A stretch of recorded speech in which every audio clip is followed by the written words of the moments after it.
content may contain strong language, controversial opinions, raw conversations, and high levels of accountability. This channel covers business, culture, economics, current events, and real-world commentary. If you're easily offended, this may not be the stream for you. Viewer discretion is advised.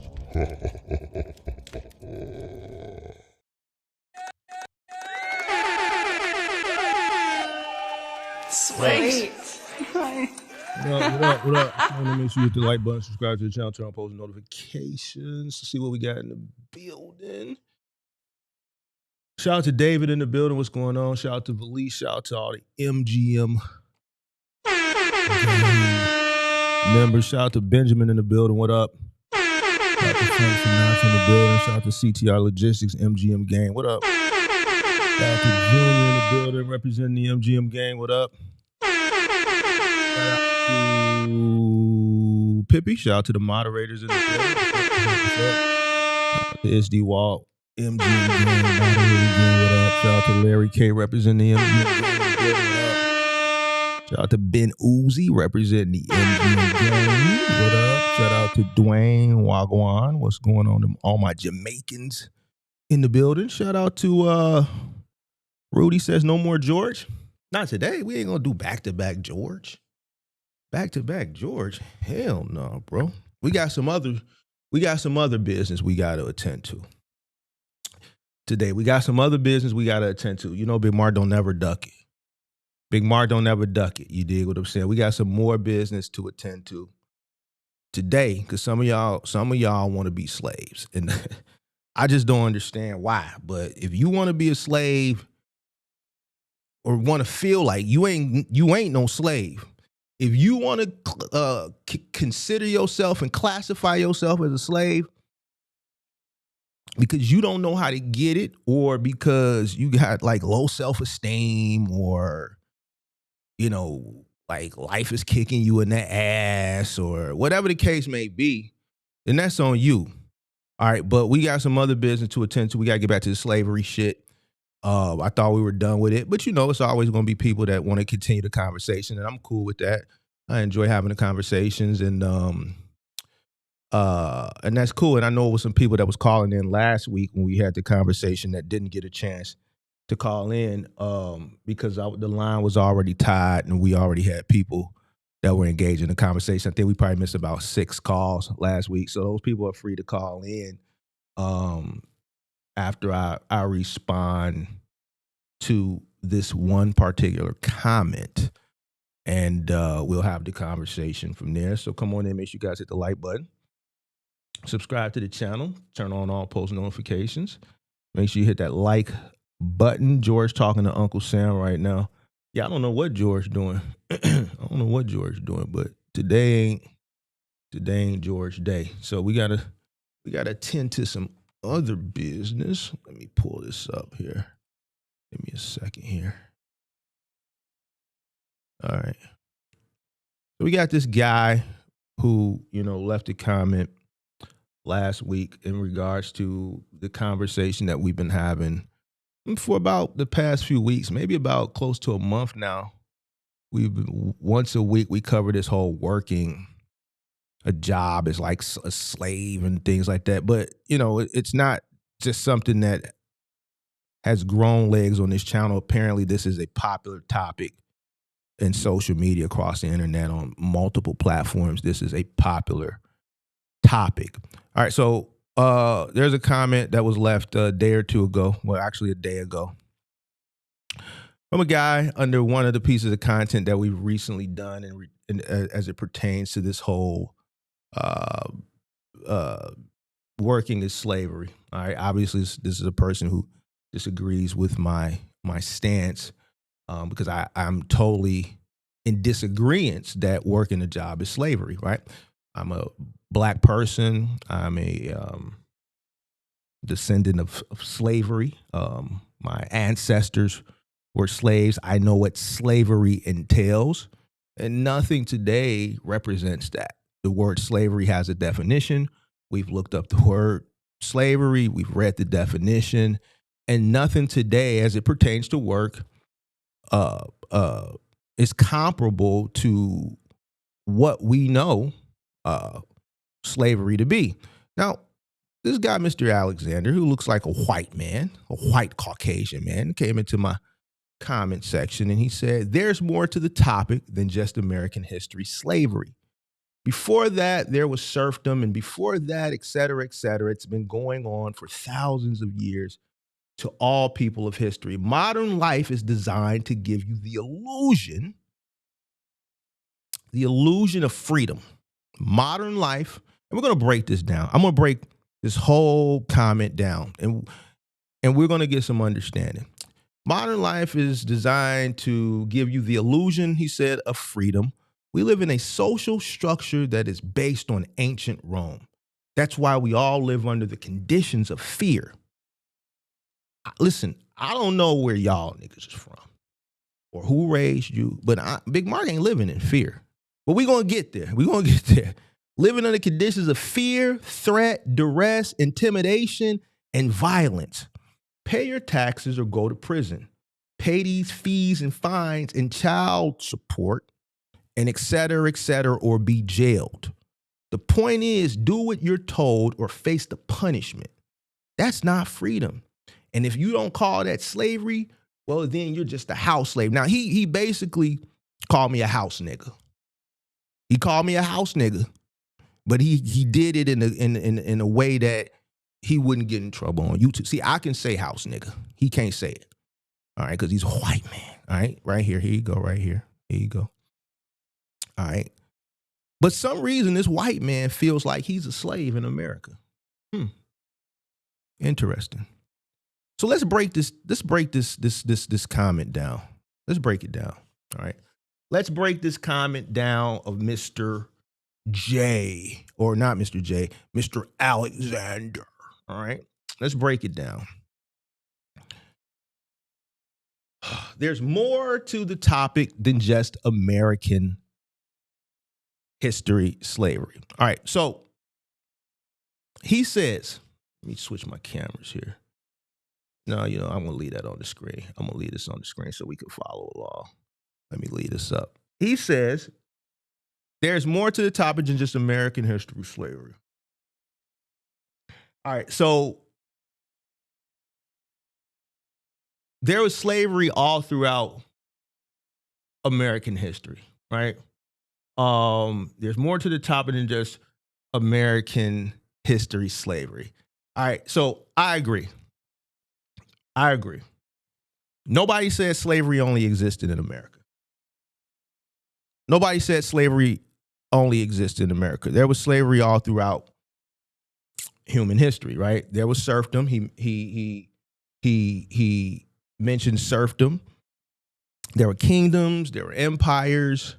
There were all kinds of systems where people had less freedom, right, than others. So far, so good. I agree with that. Then he says, modern life is designed to give you the illusion of freedom. Okay. Let's look at this. The problem with this argument, with these arguments that people, when they called up, or I'm gonna open the line to, and this guy, as it pertains to what he's saying, is they always start with the conclusion and then work backwards. The conclusion is I'm not free. These individuals feel like they're not free. Compared to who? Who are you comparing this to? Compared to a slave? Compared to who? A serf? Compared to what? A prisoner? A king? A millionaire? Compared to what? Compared to what?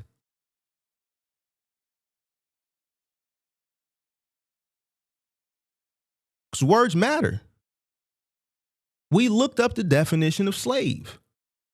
We know the definition of slave.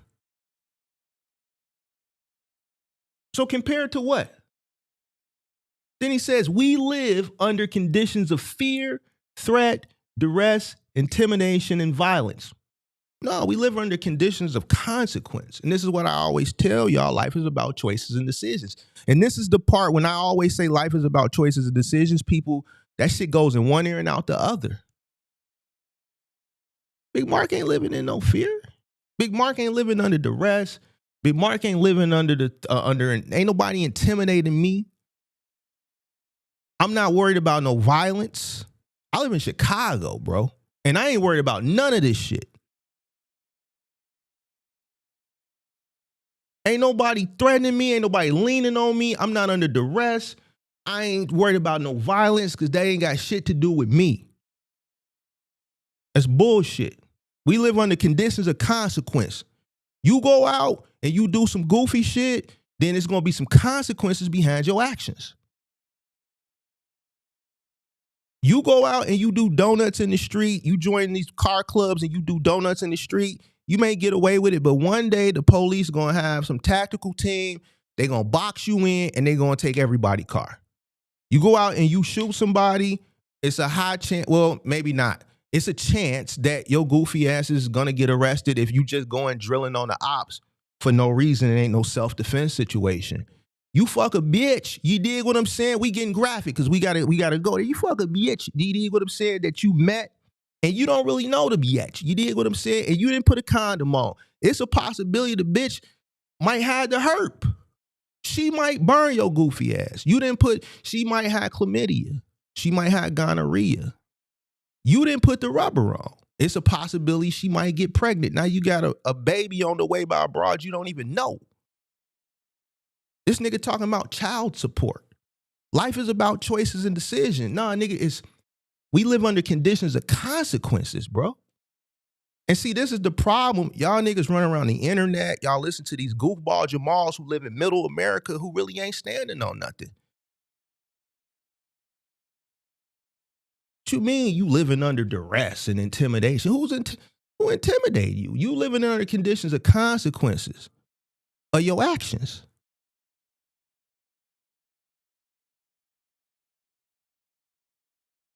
It's two different things, pimp.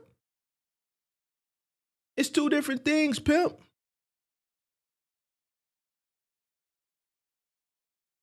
It's two different things.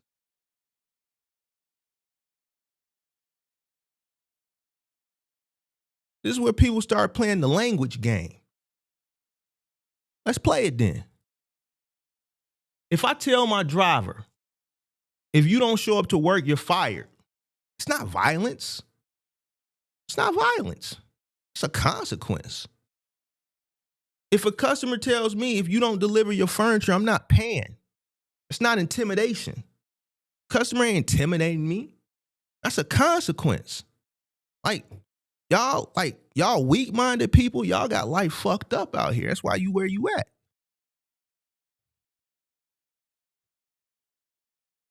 If the IRS say, yo, if you don't pay your taxes, there are penalties. It's not slavery, pimp. It's a consequence. Every functioning society has consequences. That's the problem that y'all niggas don't want to accept. Well, it ain't even a problem. That's the reality that you don't want to accept. It's just easier to go around and say goofball shit like you living under fear, threat, duress, intimidation, and violence. None of these situations is none of that. It's all consequences. Life is about choices and decisions. It's a guy in my Discord. It's a few people. It's people not even in my Discord. It's people that you see call up on the show all the time. They got to do the walk of shame. I got every other day I get a message from somewhere, Facebook, Instagram, a DM in my Discord, an email. Man, you was right. Got one this morning. Man, everything you told me just continue to come true, and I don't know why. I ain't gonna say who it is. I don't know why I don't listen to you, and I don't know why I'm so hard-headed, man. Yesterday, like, bro, I ain't never told nobody nothing wrong, right? But that's a consequence that you dealing with because you didn't listen to the big homie.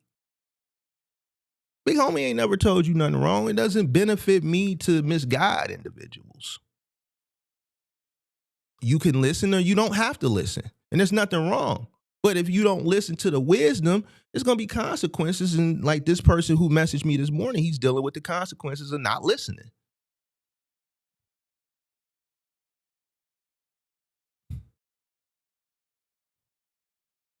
So what's the question? What's the real question Buddy asked right here? Asking, who makes the rules? Who gets to make the rules? Not whether the rules exist.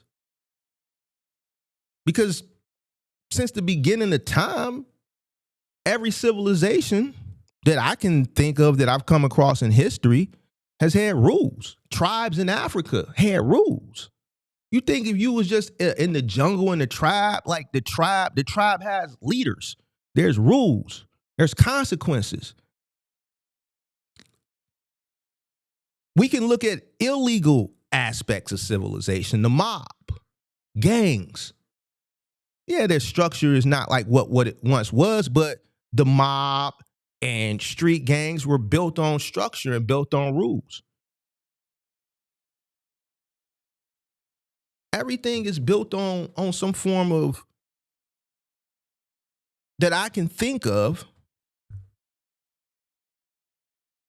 has some type of structure and have some type of rules.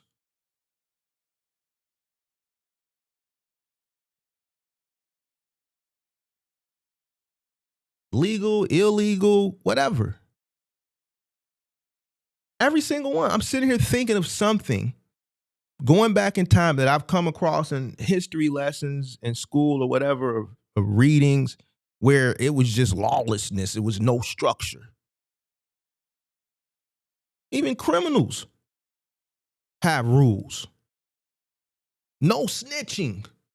Now, it's not like it used to be, but the foundation of shit was built on it. Built on some type of structure. I'm thinking. Can't think of anything. The guy says, pay your taxes or go to prison. All right. All right, let's talk about taxes. Let's talk about taxes. Pay your taxes or go to prison.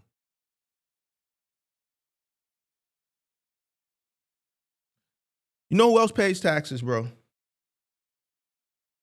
Business owners, millionaires, farmers, shop owners, landowners.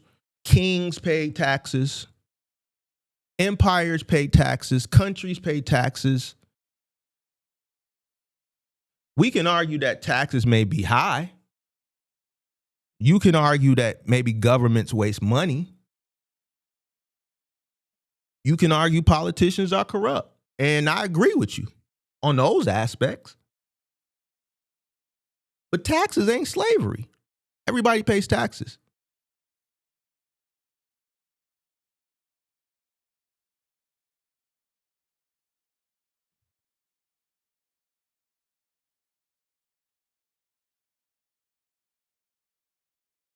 Taxes aren't slavery.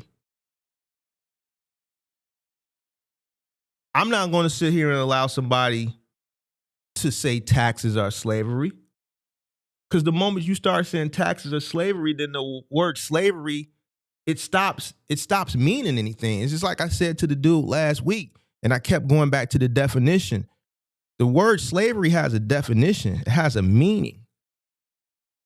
You cannot make slavery what you want it to be because you fucked up out here in these streets. You listen, it's 24 hours in a day. The man said he's living under threat and intimidation and violence and fear. This is a white man. It's a white man.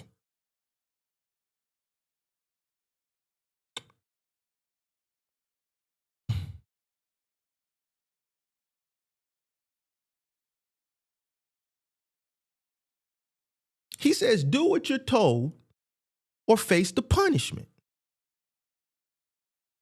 Do what you're told or face the punishment. That applies to everything in life. It goes back to what I say, ain't no structure.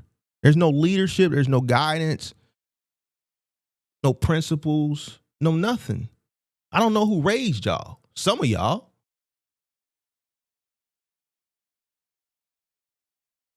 You drive drunk, you're going to face the punishment. You steal, you're going to face the punishment. You miss your mortgage payment, miss 4 mortgage payments. Miss 4.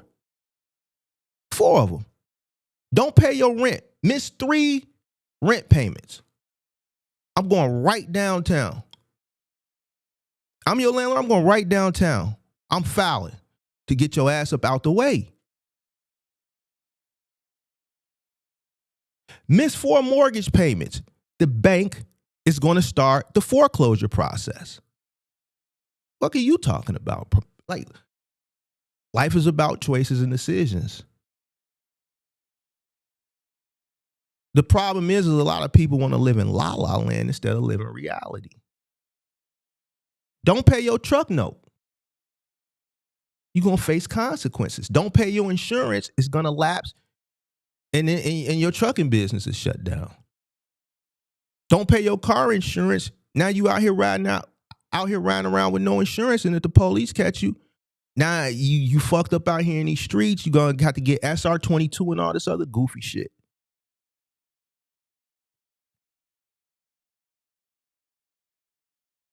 Ignore the maintenance on your truck because you robbing from the sustainability of your business, and you doing goofy shit.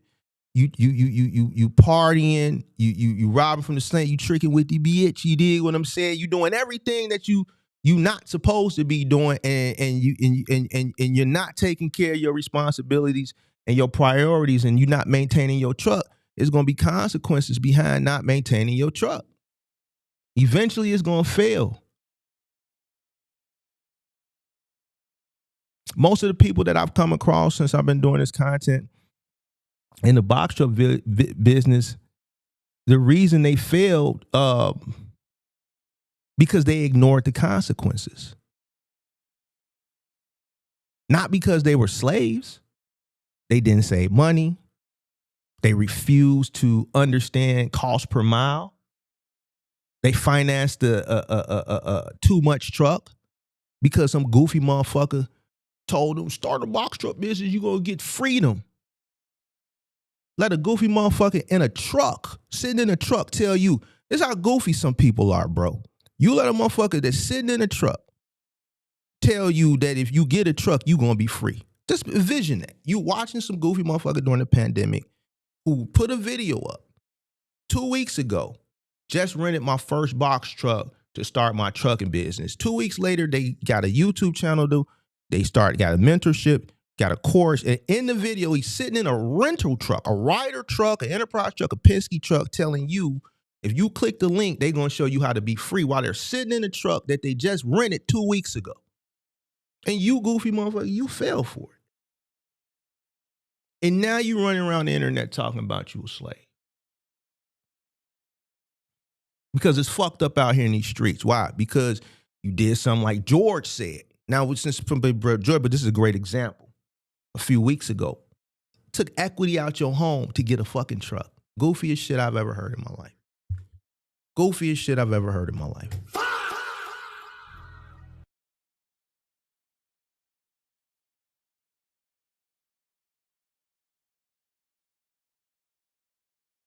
You ignored all that shit. You ignored doing the actual resource. You ignored actually finding real credible leadership and guidance and coaching. Chasing instant gratification, chasing a lie. And then reality showed up. See, reality showed up for a lot of people. See, what Buddy asked in his comment, he ain't living in reality. Because everything that I'm telling you is real. Don't pay your mortgage. Miss 4 payments. Do a social experiment if you don't believe me. Miss 4 payments. If you own property, miss 4 mortgage payments. Don't pay rent. Miss 3 rent payments.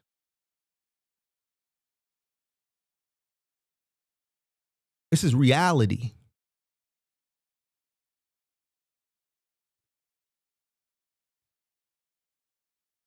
It's accountability. Now, the question I have for this guy in the comment section,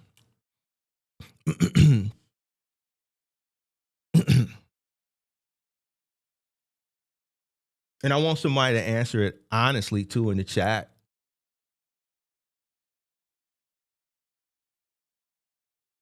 If working a job and living in modern society, working a job in modern society is slavery, why can you quit? Every time I ask that question, even last week, every person I ask that question to, I never get a real answer. Every single person I ask that question to, make sure you have to hit the like button, subscribe to the channel, turn on post notifications. Because we're not going to get that many people today, right? So I appreciate the people that's here listening if you hit the like button. You know why nobody gives me an answer when I say if working a job is modern slavery, why can you quit? I never get a real answer.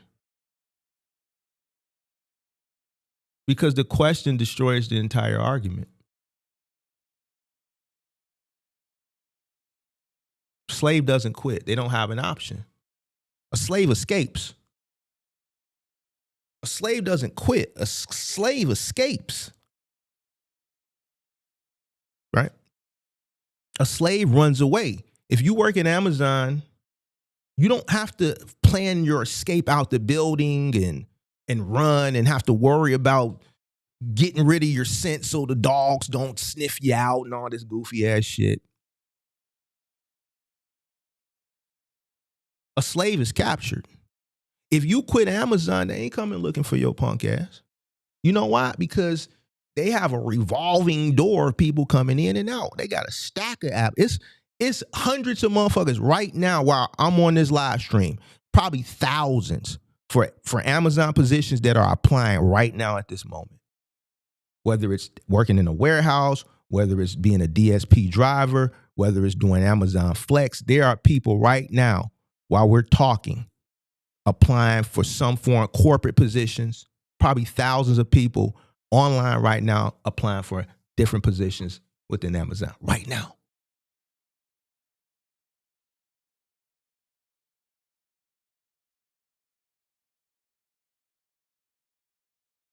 A slave is owned. An employee quits today or tomorrow, let's say Friday, they start another job by Monday. A person could quit a job today and have 4 or 5 apps already in their phone, and they can literally walk out, let's say at Amazon right now as an employee, and get in their car, turn on an Uber, Lyft, DoorDash, Uber Eats, Roadie, and get to work. It's not the same thing. How can you compare that to slavery? Why do y'all want to be slaves so bad in 2026? This shit is crazy. It's not the same. It's not morally the same. It's not legally the same. It's not economically the same. It's not historically the same. Not in any way. This is probably one of the dumbest. Listen, it's a lot of dumb shit I see on the internet, right? This is probably one of the dumbest of the things that I've seen on the internet since I've been creating content. This conversation is probably one of the dumbest, especially black people. Black people, I'm really disappointed with the black people that think they slaves. And every motherfucker that I see on the internet that's sitting up here, that's black, that's sitting in their car talking about they a slave, it's fucked up out here in these streets.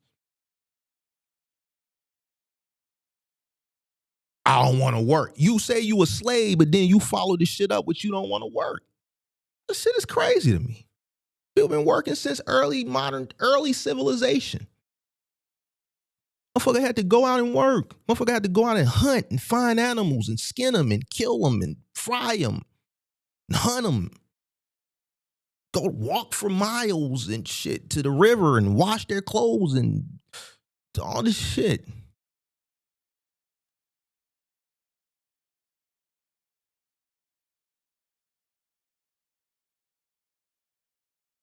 Then he ends the comment by saying, if you don't call that slavery, then you're a house slave.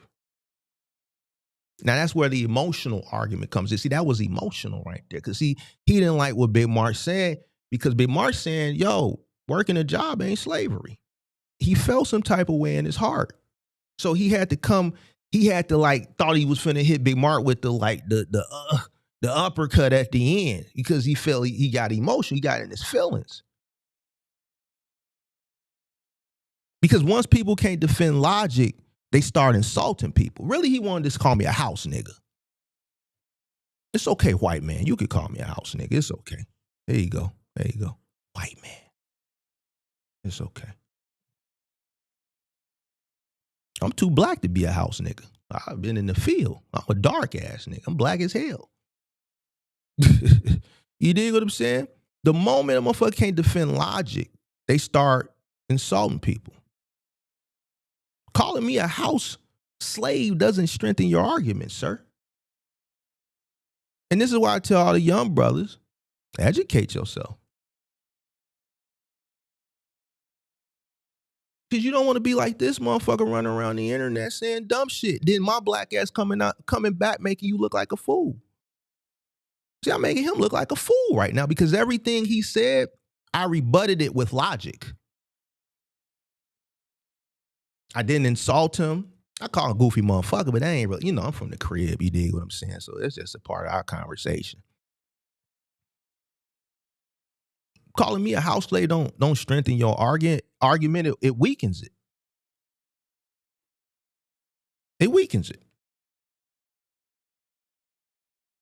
Because now what you're doing is you're comparing a man who voluntarily works, owns property, runs businesses, invests money, speaks freely. See, I'm a free speaker.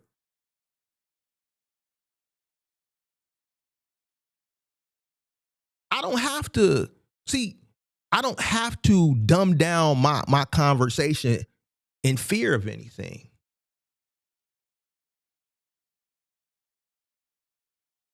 Votes freely, travels freely. Nigga, my passport is tattooed up.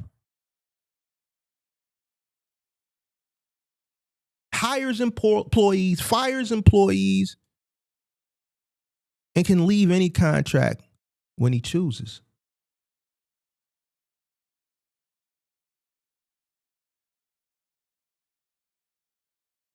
To somebody who was legally owned by another human being, those two things are not the same. Nobody owns me. If I worked a job, if I had to punch a clock, I still am not owned. In no aspect, in nothing in today's modern society would I be owned. Because I have freedom. If I had to go work a job, I have the freedom to quit, to walk away, to leave, go home and never return. No dogs are going to come after me. No slave catchers are going to come after me. It's not going to happen, bro.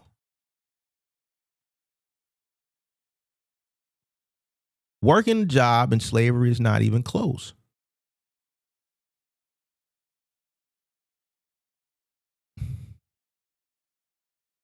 Most people, the real issue is most people don't hate slavery. They hate responsibility. You got white people in my comment section calling themselves slaves in 2020. Yeah, that's a white man. This nigga just don't want to be responsible. You dig what I'm saying? This nigga talking about child support. Nigga, put a condom on. Stop fucking the funky bitch without the condom. Fuck, if you got a kid, nigga, pay your... Nigga, you got a kid? What the fuck is you in my comment section complaining about? If you don't pay child support, nigga, they gonna throw you in jail. Look how goofy this shit is.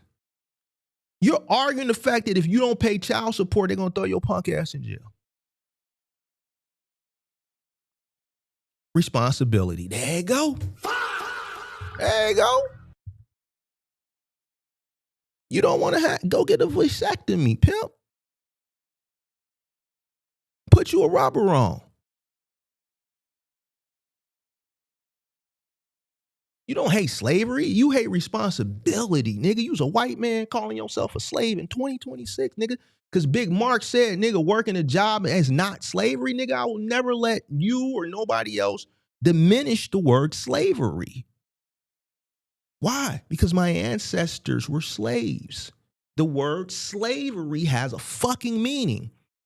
And the moment we allow people to distort what it is, it just makes us forget history. And I'm not going to allow that to happen.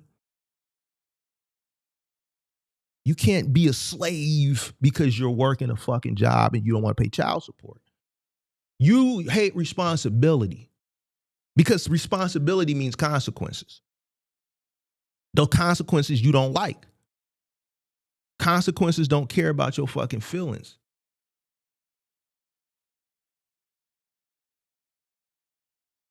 I'm going to use real examples again. I'm going to use the same examples that I've used already. Why? Because these are real serious examples. Don't pay your mortgage. There's consequences. Don't pay your rent. There's consequences. Don't manage your money wisely. There's consequences. Fuck are you talking about? You in my chat, in my comment section, talking this goofball shit. Now I got to hold you accountable. You thought you was going to come over to Big Mark channel and try to, come on, Big Mark, the coldest. See, I don't talk about shit where I don't know what the fuck I'm talking about. And just because I'm a black nigga with dreads from the crib don't mean I'm educated. See, this is what makes me dangerous. And I keep telling the young brothers, you got to be dangerous. It's okay to be street and hood, but you got to have that education too. It's what makes you more dangerous. White man calling himself a slave. Mad at Big Mark because I said, no, nigga, you work a job, you not a slave. You're an employee that has free will to quit. It's called adulthood. It's not slavery, it's called responsibility. Freedom doesn't mean living without consequences. See, y'all let I see a content creator gonna say who in the posture talking freedom. These motherfuckers ain't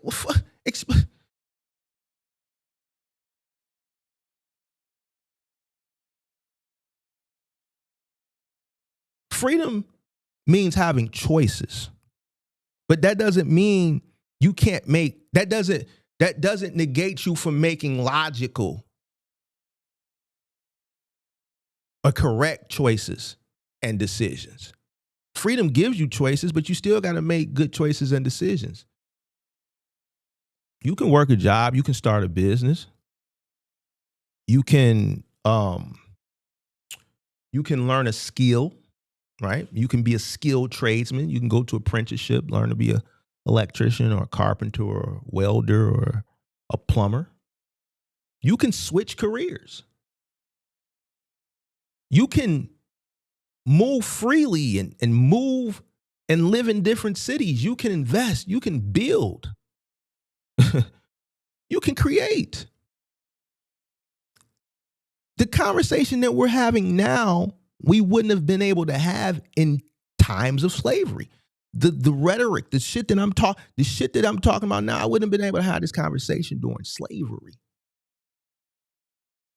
You can quit. And the fact that you can quit is exactly why working a job is not slavery. The entire argument falls apart. Right there. So no, I don't buy it. I don't buy it. You can criticize government. You can criticize taxes. You can criticize society. It's all fair game, right? But stop comparing employment to slavery. Because when you do that, you're not elevating the argument. You're diminishing what actual slavery was. And I'm just not the type of, I'm not ignorant. You're not finna do that over here. I'm a proud black man that understands what the word slavery means and I understand what my ancestors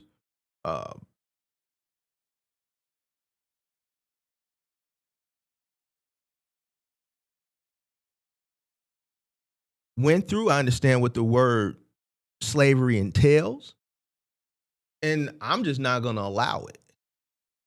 I'll argue it to the death, and I'm going to win, because this guy, he's arguing from emotion because he's fucked up out here in these streets. Everybody that I see on the internet is saying this shit is fucked up out here in these streets. That's just the real deal, Holyfield. They fucked up out here in the street because they ain't figured it out. Either they ain't figured it out, or they figured it out and they don't know how to make good choices and decisions. Everybody can't ride Bentley. I say it all the time. You might not be able to ride Cullinan. You might not can ride Escalade V. You might not be able to never ride Hellcat. You might only be able to get an SXT. You dig what I'm saying? You might not never even get to a RT. You dig? Maybe it's because of some of the choices and decisions that you made. Maybe you fucked around. You dig? And I'm just going based off what he's saying because he threw child support, man. Maybe you fucked too many funky motherfuckers and had too many kids by some trifling, low down, dirty motherfuckers, and they take, and you gotta take care of your responsibilities. Because you didn't put the rubber on. Maybe you didn't seek a higher level of education so you could get a good job. Maybe you didn't go to an apprenticeship or enroll in an apprenticeship program so you can get some type of skill trade so that you can make a good living for yourself. Maybe you've done these things, but you're bad with managing money because you're not disciplined. Maybe you listened to a goofy motherfucker and they told you, hey, start a box truck business, whatever you got to do. You bought a goofy mentorship. You talked to a goofy motherfucker and they told you, sure, yeah, take the equity out your home and go get the box truck and all this goofball ass shit. And you did it because you don't know how to take information back and process it on your own and see if that makes logical sense and do a risk assessment or risk analysis and understand what your risk tolerance is. If you did the shit, that's a choice that you made. And there's consequences behind that. If you make a bad choice or decision in your life, then the consequences, you got to deal with it because you made it. Doesn't mean you a fucking slave. Stop diminishing what actual slavery was because of the dumbass choices and decisions that you made. If you work a job, you are an employee, you are not a slave. Everybody pays taxes. Fear. You're not living under fear, threat, and duress because somebody tells you got to pay taxes. That's a threat or duress or fear or intimidation. No. Nigga, don't stop buying shit that you can't afford. Stop buying shit that's above your cost of living. Stop trying to keep up with the Joneses.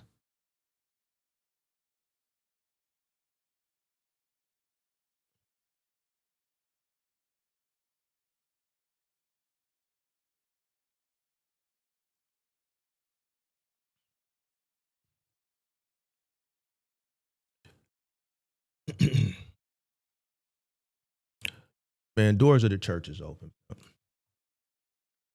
Doors of the church is open. We gonna open the doors, man. Doors of the church is open. Everybody who wanted to have a conversation last week that didn't get a chance to call, now is your time. If Buddy ass watching, you can call up. Big Mark ain't never, you dig what I'm saying? There's nothing really you can argue, pimp, to be honest with you. There's nothing you can argue.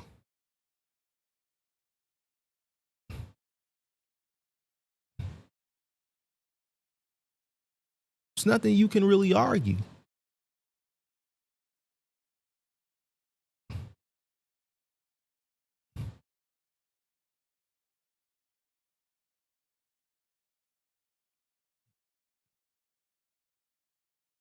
Nigga, I got a parking ticket last week. It was $70. I paid it the next day. What are you talking about? Nigga, I know I didn't pay the meter. I thought I was finna run in real quick, man. The meter maid was sneaky than the motherfucker. I didn't even see the motherfucker, bro. I was literally in the store maybe 3 minutes. 3 minutes I ran in the store. I knew I was supposed to pay the meter.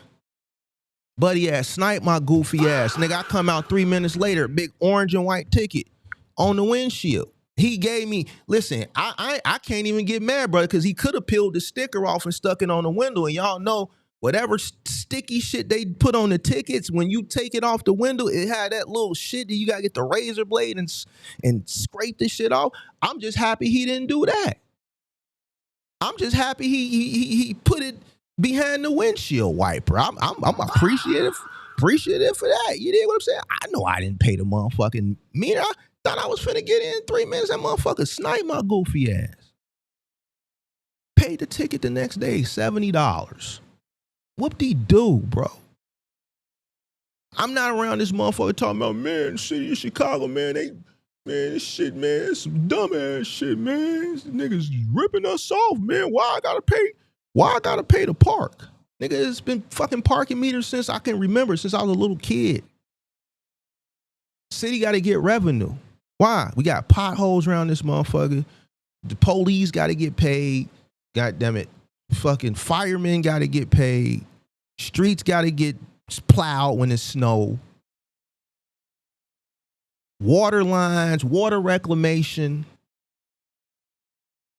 I'm not no fucking fool. I understand that, yes, some of our money that we give to municipalities, city, state, government is misused, it's wasted on dumb shit. But then there's a percentage of the money that goes to good use. If we don't pay these things, then we don't have our roads getting paved, infrastructure, teachers, public school teachers, streets and sanitation workers.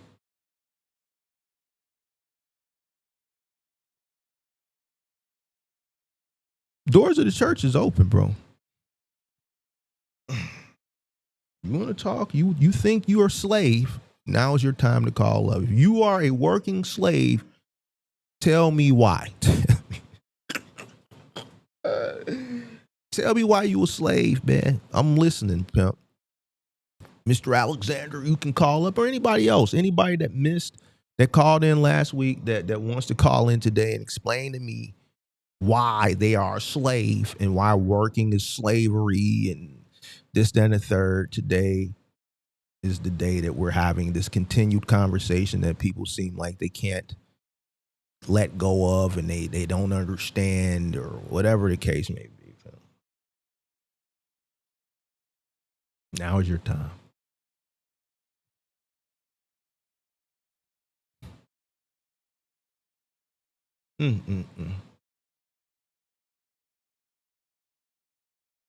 Appreciate this super chat from Daniel. Appreciate that. Sweet.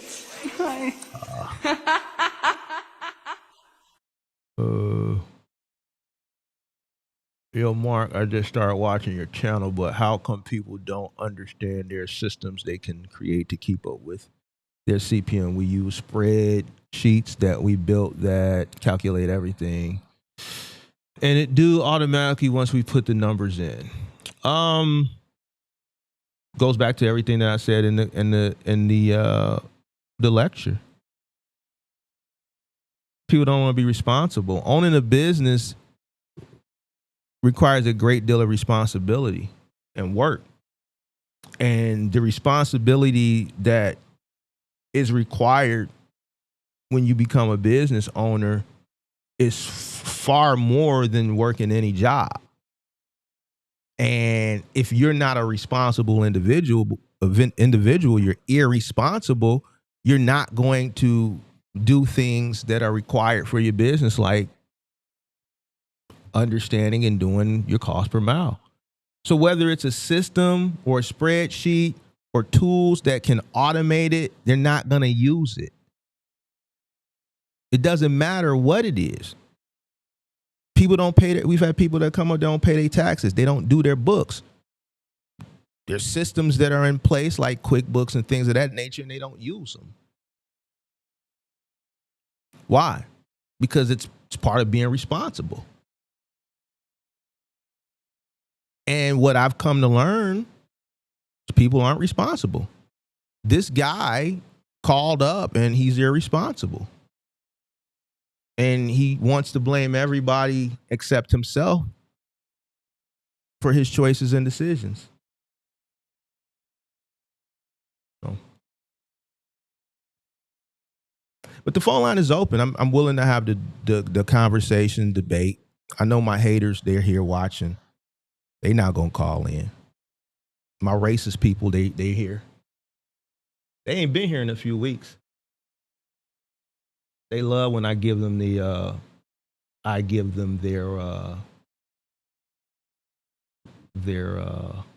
I shout them out. They love it.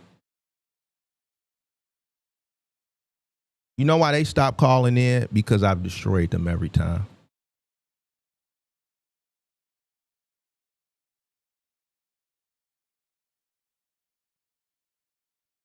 They come in and they do it's like a mass dislike. That's how I know when they be here, because it only happens when they're here, and it's like all at one time. And it always gets removed because the system knows it's dislike bombing, and then the day it gets removed, so it's not really a big deal. But I always like to let them know that I know they're here, and they're miserable, and they represent what this guy represents. Poor, you know who they are, who are miserable because this nigga right here just talks shit, swallow spit. And they hate that. I kind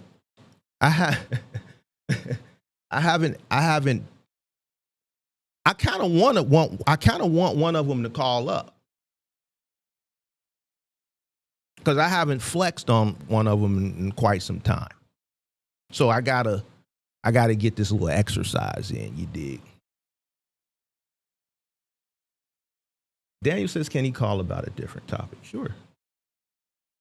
Call about whatever, pimp. I still got 2 hours. You call about whatever. Line is open. I want one of my haters to call, though. Why my haters scared to call?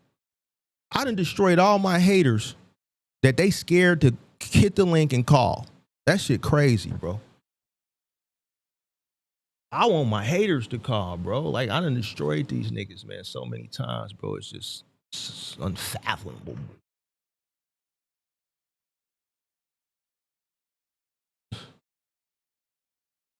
Come on, Dan, you call up.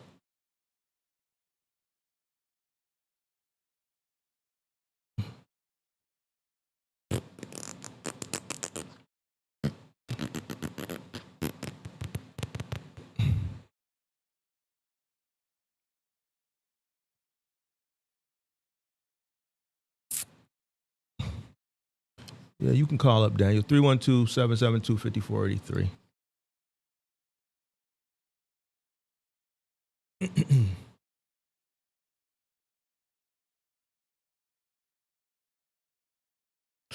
You see, you do it automatically when the numbers put in. That don't mean shit, bro. I had a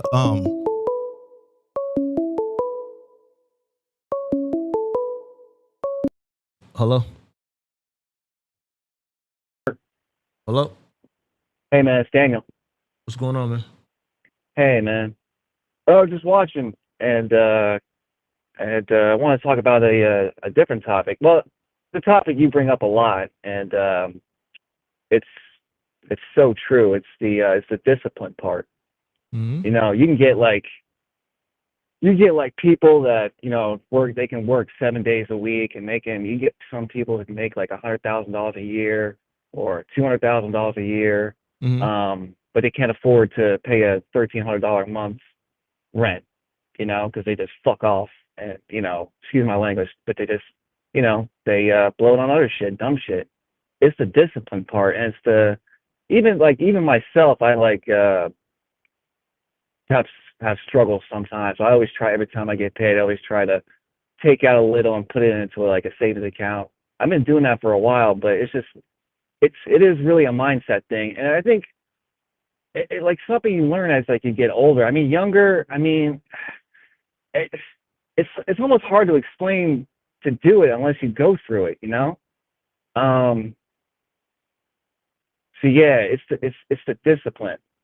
That's the big. I mean, you could have all the work ethic in the world, but if you lack that money management discipline skill, that's gonna get you. That's gonna get you. Mm. You know. I just call it a chop. I just know how to chop it up with you. I have a college. No, it's all good. Yeah, I mean, a disciplined person is a person who's disciplined, who's not a mentally disciplined person is just a weak individual. See, me, I look at it like this. Homelessness is real. That's it. That's enough for me. See, I don't want to be fucked up out here in these streets. I don't want to be living in a tent. So me understanding that homelessness is real, it's enough for me to make good choices and decisions as it pertains to being disciplined. I'm cut different. It's easy. Discipline is easy. Simple. Make good choices and decisions with your money. If it's things that you want, then that means you got to get more money. Getting more money may require more time. More time trying to figure out what you're going to do to get more money, research, maybe a second job, whatever the case may be. I don't know. Everybody's different. Everybody's situation is different. But if it's things that you want, not need, and you're not generating enough money to acquire those things, that means you just got to get more money. So now you got to have the discipline to go out and do what you got to do to get more money so that you can get these things that, you know, would fall under your discretionary spending, if that makes any sense. Yeah, hell yeah. And that's the thing about your like your teachings. Like it's really like when it really comes down to it, it's really simple. What you're saying is just like really common sense, simple stuff. Mm-hmm. You know, but it's the act of actually doing it, you know? Simple. That's the part. That's the part. That's simple. Fuck up your money, there's a possibility you could be homeless. The thought of being homeless is enough for me to do the right thing. Period. If I have a job and it's 30 minutes away and I got a car, trick off my car note money, now I don't have the means to get to work because they're going to come repossess my shit and now I can't get to work. Simple. It's not hard. It's simple.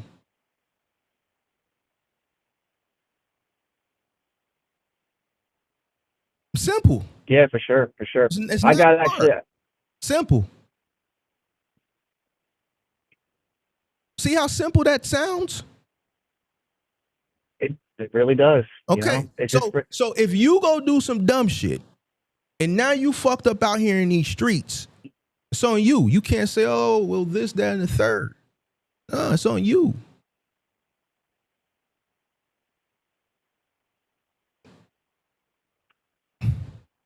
That's why I ain't honoring it. That's why I don't go for it. That's why I can argue it all day, and anybody that feels differently, the number is up. My haters are in here. They won't call up though, because they don't want this, they don't want me to, you know.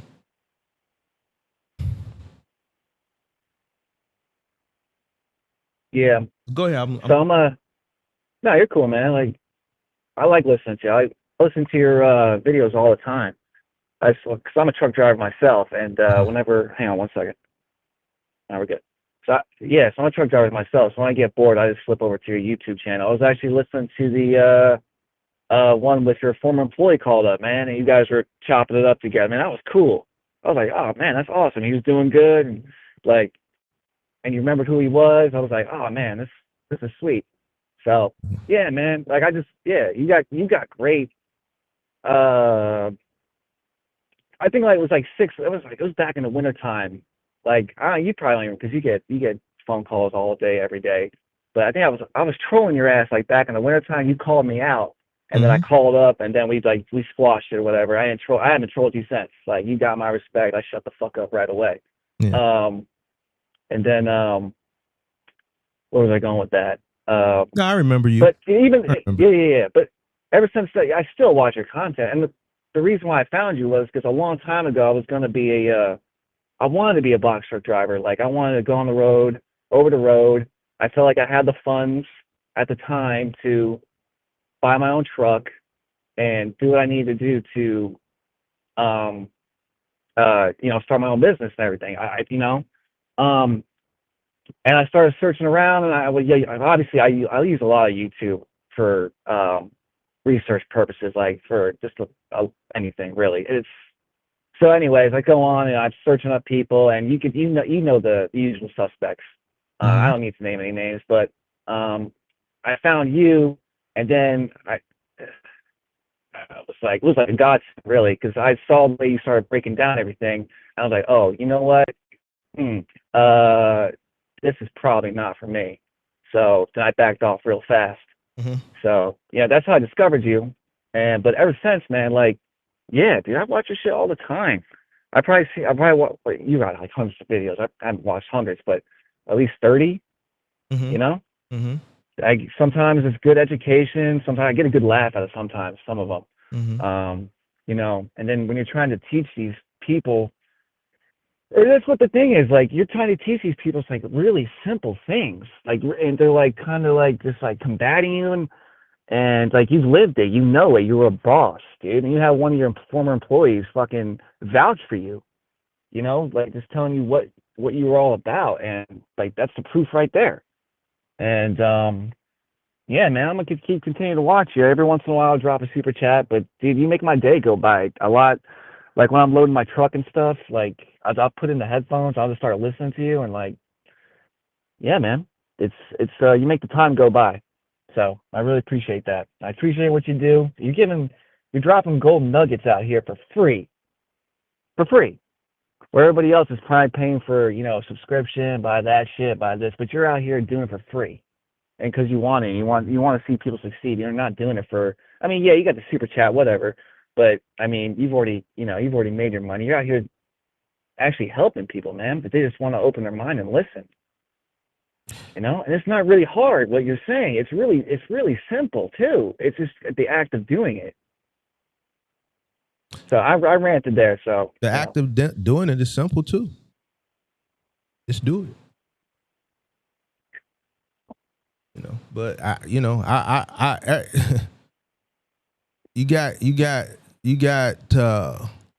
got winners and you got losers.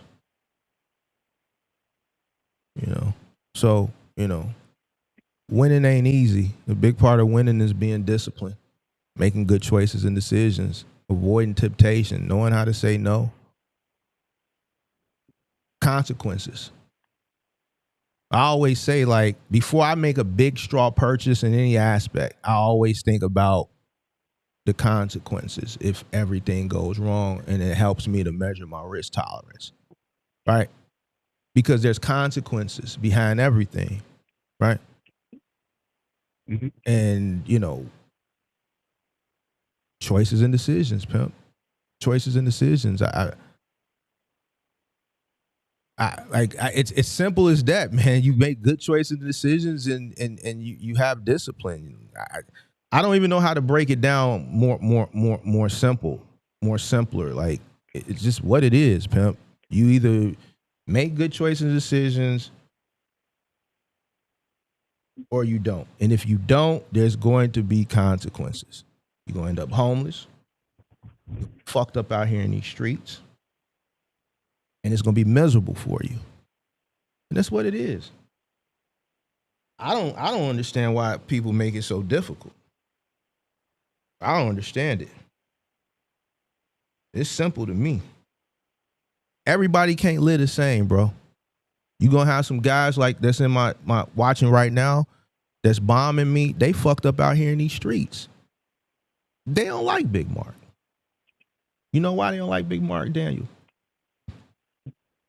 Is that a retort? Do you want me to answer? Or is that? Yeah, answer it. Answer it. I want to know what your answer is. Now, be honest now. No, keep it a buck. It's okay. Keep it a thou wow.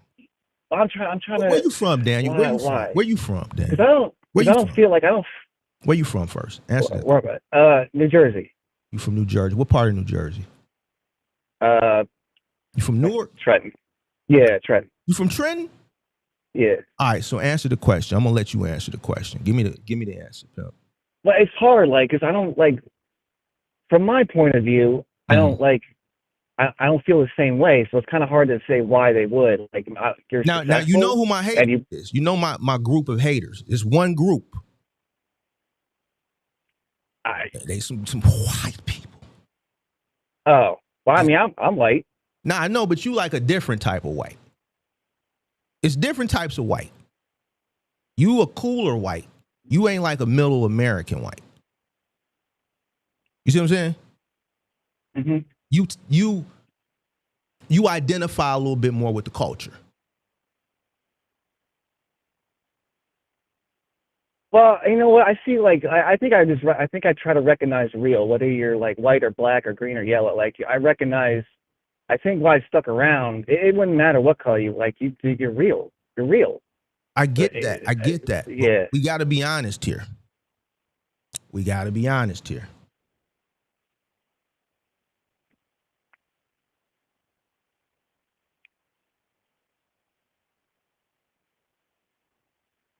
To some people, color matters. You just want me to say because you're a successful black man? Is that the answer you're looking for? They fucked up. They're like, damn, how this nigga and we supposed to be way better than him. That's what it is. Nah, man. Yeah, that's what it is. Dude, nah. Yeah, that's what it is because they can't get enough of Big Mark. They obsessed with the big homie because I'm just over here talking and they don't like it. Well, you know, but people, I can't speak for everybody, but people that type of mindset, it's just, you know. So I got to give them what they want. Now, that's what it is. That's what it is. Because I ain't said shit wrong. They just want to come over here, but they scary. They really bitch made. Because we could have a conversation and it could be gone. I don't respect scary people, bro. I don't respect it, pimp. I don't respect it. Because my number there. No, I know. No, yeah, you cut. Listen, remember when 6 you months came ago, here trolling me? What'd I do? Yep. Yeah, you stopped the show, called me out, and then I called in, and then you put me in my place. I shut the fuck up, and ever since then, there you go. That was it. There you go. You see what I'm saying? But you know why I respect you though? I'll tell you why I respect you. Because when I stopped the show and I called you out, you know what you did? You called into the show. See, I get it, right? I understand it took me a little while when I came on the internet to understand it. It don't take me long, but it took me, because I'm like, man, these niggas is middle Americans, so they really hoes in real life. They bitch ass motherfuckers in real life, so they can come to the internet and hide behind a phone or a screen and be tough, right? And then what happens is they go to different channels and they fuck with people. And what I see is that when they get to fucking with people, the people just block them. I seen right. channel I was scrolling and they was fucking with this motherfucker so bad he started crying. Motherfucker, really? I felt bad for him. I wish I could have, you dig what I'm saying, helped him out. And then they found me, right? And I ain't with all of that. I'm the type of motherfucker, I'm gonna put the number up, I'm gonna drop the link because I want to see how tough you really is. And what I learned is that a lot of these guys that troll on the internet, they not you, because you call in, so I respect you. They really ain't standing on nothing. They really bitch made. Because if you are calling someone out, or you're challenging someone in any aspect, troll or whatever, and they meet the challenge, you gotta go all the way. If you don't go all the way, then you's a sucker. Would you agree or would you disagree with that? I agree. There you go. There you go. Because it ain't I too many agree. channels that when you go fucking with a motherfucker, they gonna say, man, pimp, all right, here go the link, here go the number. Let's have a conversation. Yeah, I was thinking about it because I mean, I was gonna say I've trolled like a few people, but they were never live. I just like leave like some stupid comment, like. And when I trolled you, Mark, you may not believe me or not, and that's okay. It didn't come from a place of hate. It came from a place of just me being a smart ass. Like I think I left the comment just like,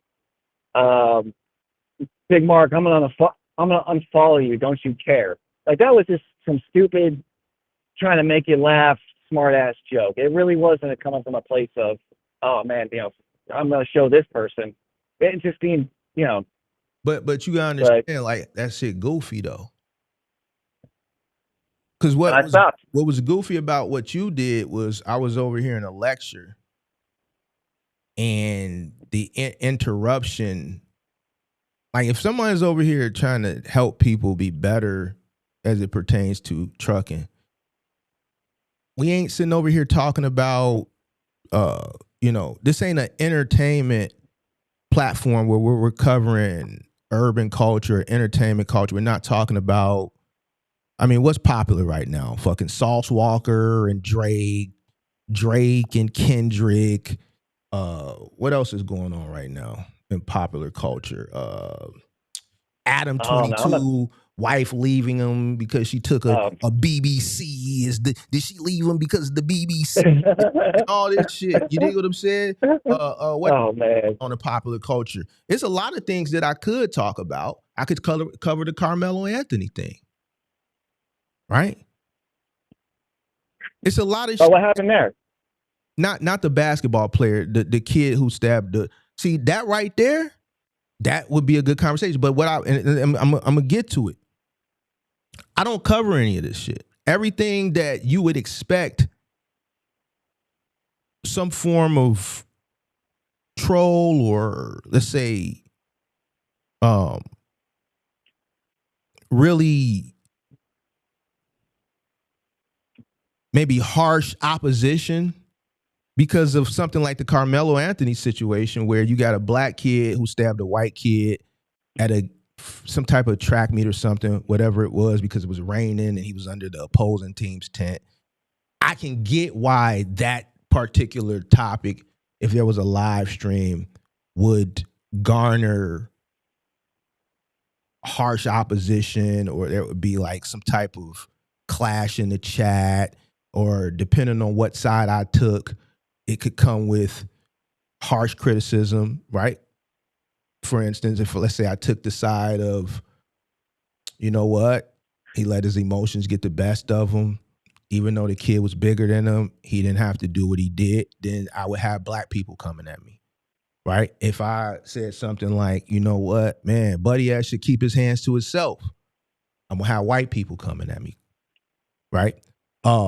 I don't do content like that, right? So if I'm sitting up here talking about cost per mile, which is a simple formula, right?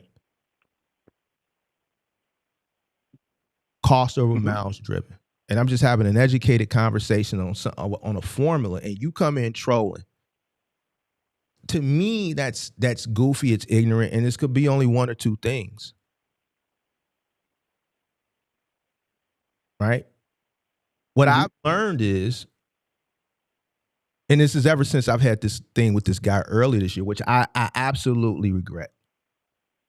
But circle back to that. Go ahead. No, you keep going, but circle back to that because you keep bringing him up, and I don't know, I missed the story. And here's the thing. I absolutely regret it because I was told not to do it. And I did it anyway because I genuinely thought the person had good intentions, right? But I realized that once you have, and what I've learned is once you have opposing opinions in today's society,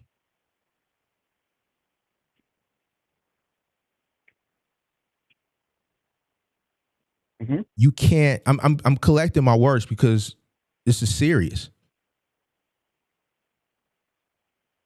People have communities, and it's either agree, but if you don't agree, then we hate you and we're enemies. Once upon a time, you could have opposing opinions on things and still be cordial. Not today. And see, I didn't understand it because I'm community based, right? This is my first time dealing with people from all different walks of life, from different ethnic, just in one setting, right? I'm here. So my day is, unless I'm traveling abroad or traveling to other cities in the country, most of my time throughout the year is in Chicago. So whether you're a black person in Chicago, a Hispanic, a white person, a Chicagoan is a Chicagoan, right? But now that I'm doing content, I'm dealing with people from middle America, white people from middle America, black people from middle America. You got people who come from affluence, people who come from poverty, people who come from higher level education, people who come from fucking dropout, who can't comprehend, who can't read, who can't write. And I realized that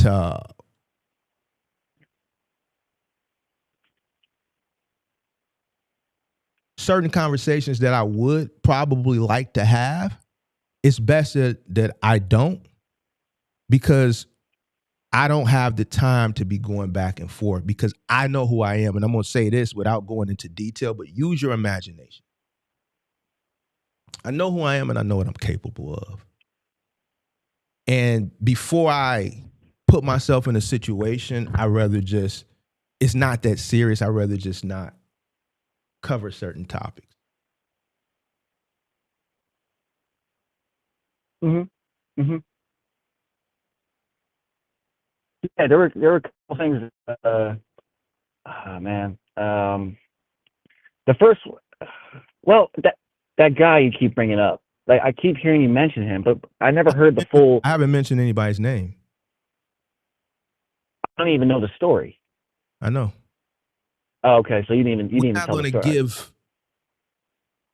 That's fine. That audience any. But they know. They're here. They're always here. They can't get enough of me. They're obsessed. Shoot, maybe I am too. I watch your stuff all the time. Well, see, there's a different level of appreciation versus obsession out of hate and jealousy and envy. Hate will never win. Only the sound corny as it sounds, hate will never win. It's only, love. No. Hate is great. Mm-hmm. If you don't have haters, that means you're not doing something right. See, you gotta remember. You gotta understand. There's always going to be jealousy and envy, right? A big part of being successful, what comes with success comes jealousy and envy, bro.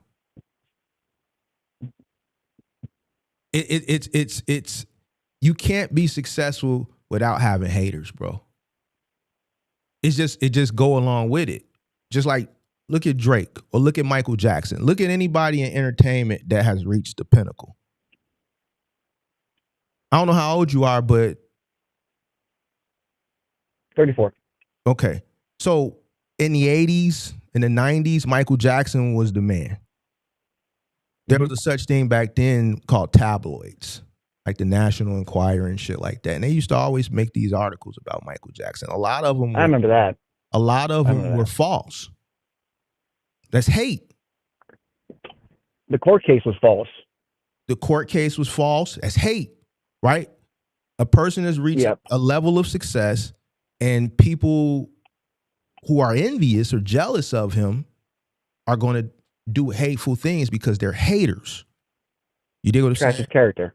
Mm-hmm. Drake, Trash. right? We can look at people like Malcolm X, Martin Luther King. So it doesn't even have to be an entertainer. It could be someone who's doing good things. But these people have reached certain levels of success, and it comes with hate. If you are just a normal, regular person, you work really, really, really, really hard, you do all the right things, you make the smart investments, and you go out and decide that you are going to acquire something. Could be a nice car. Mm-hmm. Say a Lamborghini. Lambo. It's going to come with hate. You're not going to be able to just drive Lambo without somebody. Hey, I'm going to tell you a story. I'm not going to tell you the car. I had this car. And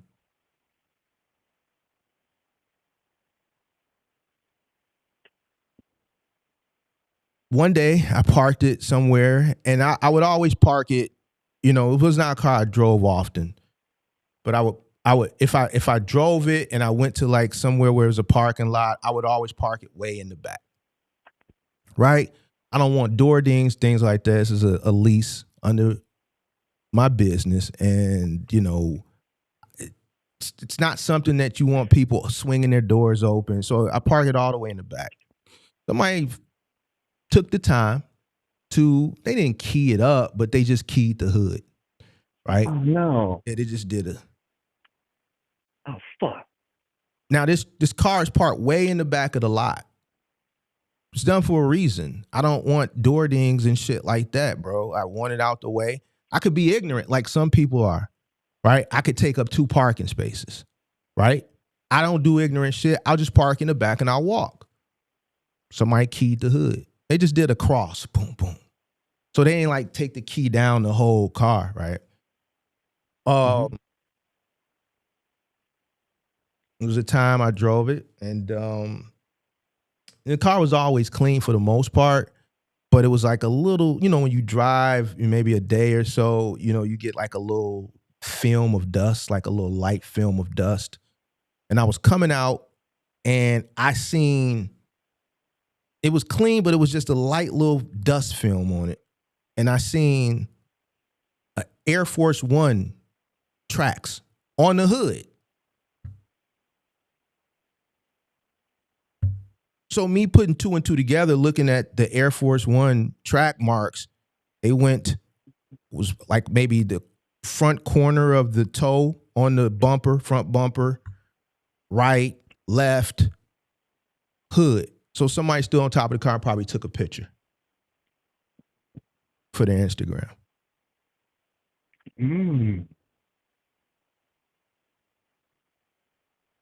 Hate.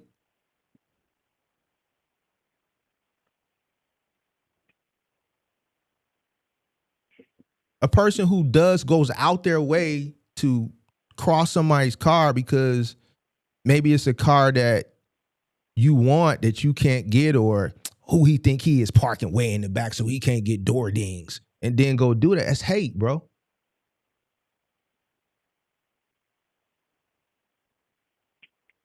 So I don't. With success comes hate, bro. So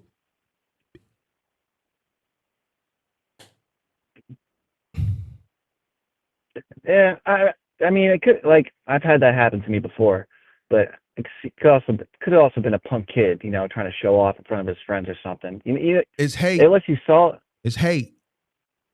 Keep your hands to yourself and don't go fucking with people's shit. For me to, or you or anybody to go up to a car that's not bothering you, they didn't cut you off. They didn't say get the fuck out the road. This car is parked, not bothering nobody. It's hate, bro. Right. When I was success go can ahead. take. Go ahead. People don't. There's people in the world who are miserable people, and they don't like when other people make it because they feel like that should be them. So instead of doing positive things, they take the time to come hate.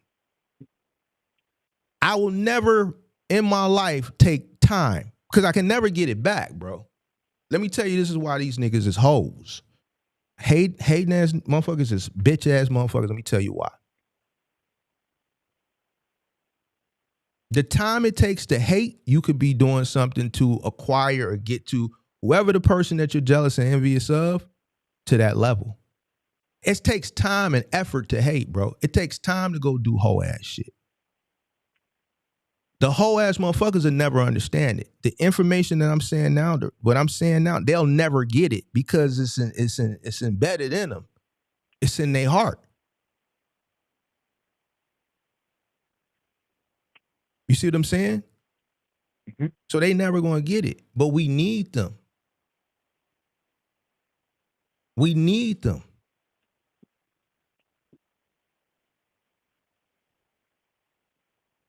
Go ahead. I don't want any haters. No. Let me explain something to you. It ain't about whether you want. If you reach certain levels in anything, if you're working on your job and you start your job and you start at the bottom, you come in as a stock associate. And in 10, 15 years, you work from stock associate to CEO of the company. Let's say Target. Let's say Walmart. Mm-hmm. You are a company person. You started from the grassroots. You started in the stock room. You worked your way up to stock manager. You worked your way up to store manager. Then you became district manager. Then you became regional district manager. Then you became regional manager. Then they said, hey, we want to relocate you to Bentonville, Arkansas. We want you to be the director of logistics for the Walmart brand, but this is out of the corporate office in Bentonville, Arkansas. It's a great position. It pays $250,000 a year, and you relocate from Trenton, New Jersey to Bentonville, Arkansas, right? And you're working in a corporate office, and you do that, and then you work your way up to maybe COO, and then you become the CEO. There's going to be people that are going to hate on you, bro. There's going to be executives that don't like you. There's going to be middle management that doesn't like you. Because you're in a position that they desire to be in. And they you know what, that people that are going to feel like they got passed up on the opportunity. They felt like they were next in line, but you got it. It's just that part I agree with. So the way you just broke it down, now I understand. There's gonna always be haters, bro. If you reach any level, and I'm just being honest, bro, I've seen it. I've seen it in many different facets. I've dealt with it in many different facets. I dealt with it as, corporate America. I've dealt with it in business. I've seen it. I remember one time, this is a long time ago, this is probably late 90s. It was a spot here in Chicago called, we used to go on South Chicago. I don't even know why I can't think of the name of this place. I was there damn near every Sunday night. God damn, I'm getting old. But anyway, it's the spot we used to go to on Sunday nights on South Chicago back in the day. And I remember standing on the curb at the let out. I didn't go in that night. I just went up there for the let out, right? I remember standing on the curb with some of the guys across the street. And we had our cars parked up in a line and shit. And there was some other guys that was standing next to us. I didn't know who those guys was. But like Assassins had just came out. You know what Assassins is? Assassin's Creed? No. No. You know what Monoblocks is? No, I'm sorry, I don't. So anyway, the Assassins had like just came out, and it was a dude in an Aurora coming up. Union Hall was the name of the spot back in the day I used to go to. It was a dude coming up the street, wanging. You know what wanging is? I don't. Beating. You know what beating is? Beating is? Mm-hmm. All right, so he come up South Chicago wanging. New Assassins, 20-inch Assassins, wanging. He probably had 215s in his trunk. Oh, okay. I'm with The you. dude's next, I'm listening to him talk. This bitch ass nigga, man, he got assassins and shit. Bitch ass motherfucker. That's hate. It's hate, bro. So I'm telling you, from all aspects, I've seen it. I've witnessed it. A motherfucker back in the day that would take a motherfucker's starter coat, that's hate. That's not survival. That's hate. Motherfucker used to take motherfuckers Jordans back in the day, that's hate. It's sad. A motherfucker steal your car, that's hate. A person sad. hating on you because you have something, whether it's a material thing or whether it's something in you that they envy, it's hate. Some people, it don't have to be a material thing. You got people that dislike you because you are a person that people admire or people love or people respect, and they want that. Or maybe it's something in you that they want. Man, this motherfucker, he a real motherfucker. I wish I had that in me. They hate.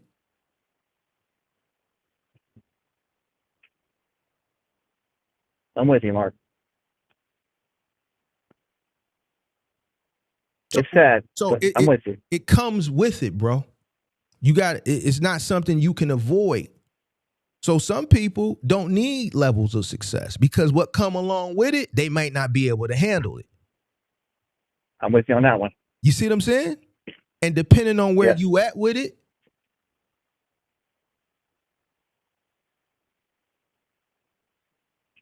like community, locale, that shit could get real serious. So you can't avoid hate. If you want success, you want to acquire things and all that, hate just a part, it just come along with it. So you accept it, you move on, and you give a motherfucker a reason to hate.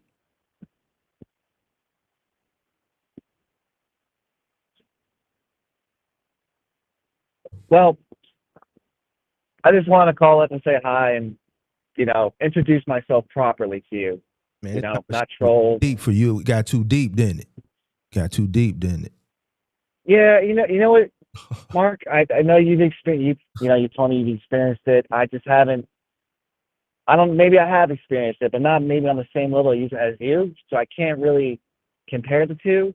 So it's for me. It's like I just, I'm gonna take a step back. Okay. Well, it's just a conversation, but it's okay. I appreciate you calling up. Yeah, man. I want to introduce myself and not troll you, be serious, and I just love your content. And I'm gonna keep watching. Every once in a while, drop a super chat. Just say what's up. I'm here, and I'll probably ask like if I can call before I call, and all that stuff, man. And man, keep doing you, brother. Appreciate you. Thanks, Mark. All right, man. Peace. Bye.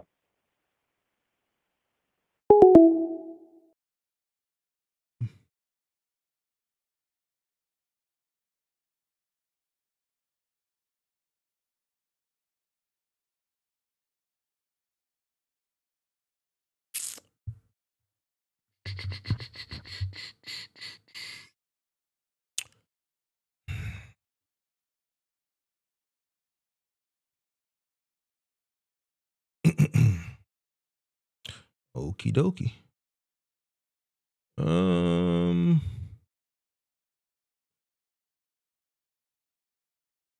If we're not completely free, what are we? Bro, like, well, I don't even know who this is. Who is this to? What kind of question is this? If we're not, who said we weren't completely? I'm free. Shit. Who was this question to me? Because I never said we weren't completely free. Or are you talking to the person who was the comment person? I'm free than a motherfucker. Don't know nobody own Big Mark.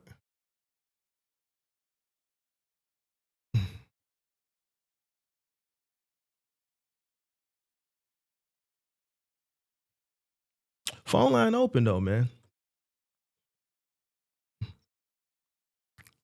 I don't know why none of the haters won't call up. I want a hater to call up, bro. Not nobody. I mean, it's cool if somebody want to call up and have a conversation about the topic or anything else. But I want one of my detractors to call up, bro. One of my haters that's in the chat right now, bro. Like, call. Stop being scary, bro. It's okay. It's okay. Yo, dislike bombs. That shit gets removed in 24 hours, bro. So we not even tripping on that. But I know who you are. I know you're here. You guys do the same thing. You're in your Discord. Anytime we have a conversation, like there's patterns, bro.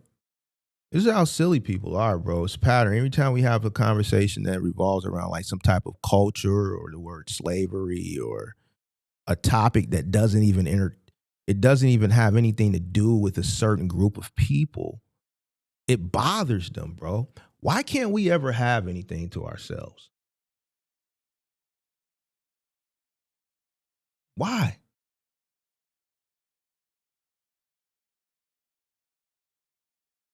And then when you call them out, they refuse to come and have the conversation.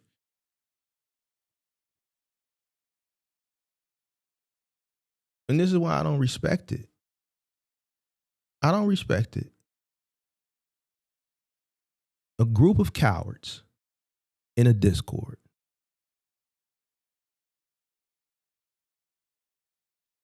Watching in a watch party. Now ask me how I know. Because you know I love to like make people look crazy. Well, how does he know? How does he have proof? And I never divulge my secrets. Like I'll wait like a whole year and then I'll just be like, here you go.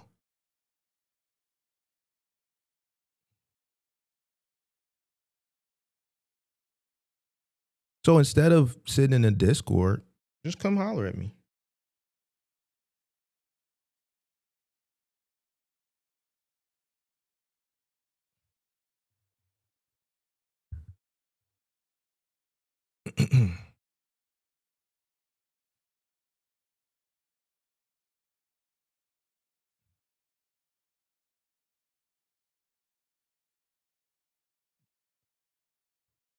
Anybody else? The phone number is 312-772-5483.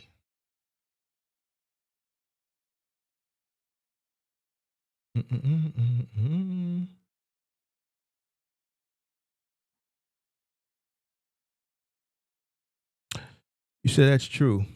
Mario, I was just watching a video from your old videos, and that's the same thing you said. Don't buy something you can't afford. Exactly. You can't tell people that nowadays, though. Listen, you're a hater nowadays if you tell somebody don't buy something that they can't afford. You're a hater. I'm not saying you're a hater. They're saying you're a hater, right? Because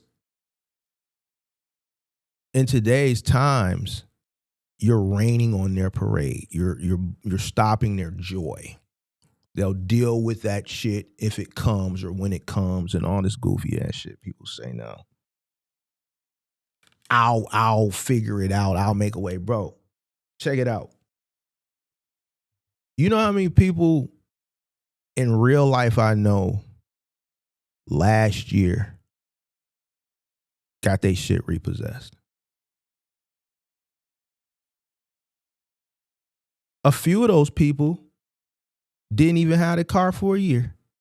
One of those people, they were all women too,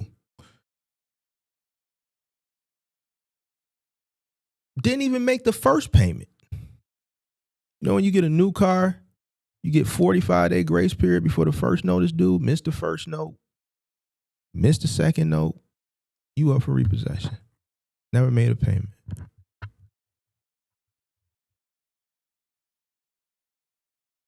Bought something you can't afford, trying to keep up with the Joneses. Long are the days are those $300 notes. That shit over with. those $200-$300 economy car notes, that shit over with, pimp, on a new car. To a lot of these chicks, $700-$800 is a lot. They don't realize it until they get it. That's a big note for a lot of these motherfuckers nowadays. Plus the insurance. And like one of the motherfuckers, they thought they was gonna go out and do what she thought she was gonna do? Amazon Flex to supplement to help pay for the note. And she did that like once or twice. The shit wasn't for her.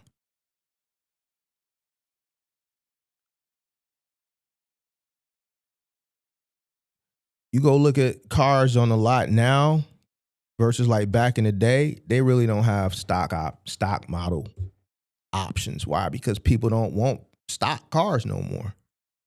The basic car that you could get, like say a basic Honda Accord or a basic Honda Civic or a basic Toyota Camry or a basic Toyota Corolla, just basic, the bare minimum basic, power windows, power door locks, fucking Bluetooth radio, cloth seats, obviously AC heating is standard now. Way back in the day, AC was an option, right? No roof, no leather, no spoiler, the bigger wheels, the alloy, the chrome, none of that. No hood scoop, no sports package, none of that. People don't want basic. Once upon a time, people would go to the dealership and buy something that was in their means. They would get a basic stock car, stock. Just give me stock. AM, FM radio, no tape deck, no CD deck, depending on what era we was in.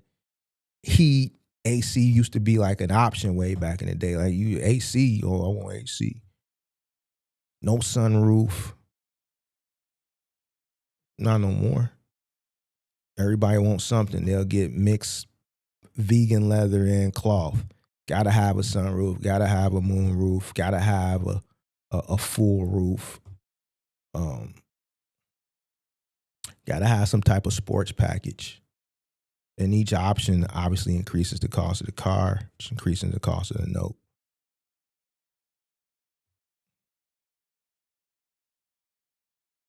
And a person will pay, try to stretch the payment out longer to alleviate the monthly note, but you're paying it longer, so you're paying them more in finance charges, just so they can look a certain type of way.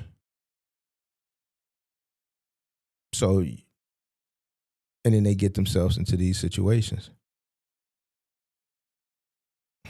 And they come back on the internet like Buddy complaining and shit.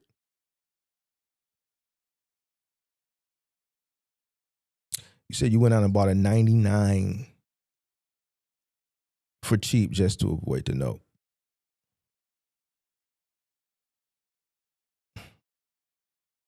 It's good, man. As long as it's getting you from A to B, that's all that really matters, to be honest with you. That's all that really matters.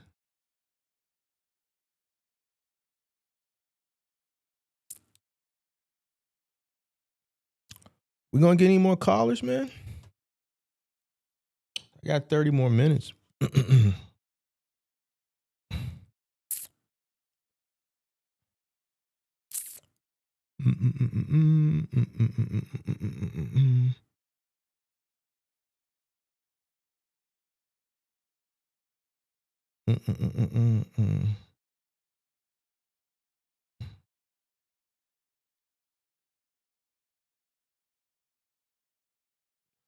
Frank said we're going to have to learn to own our responsibilities now.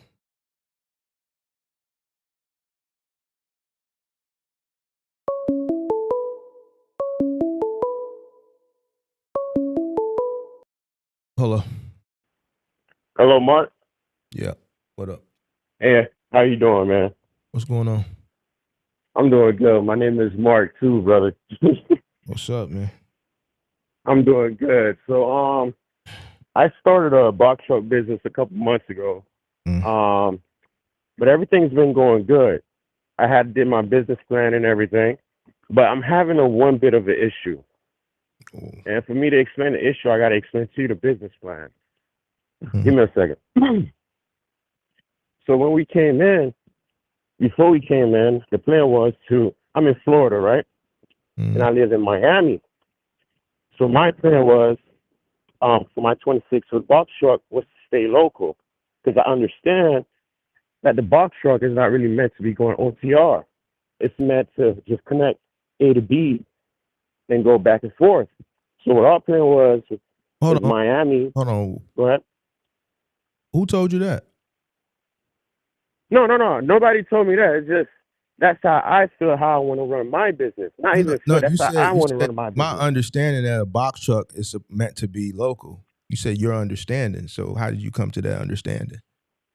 So basically, it's like I don't feel like the box truck is supposed to be going all over the country.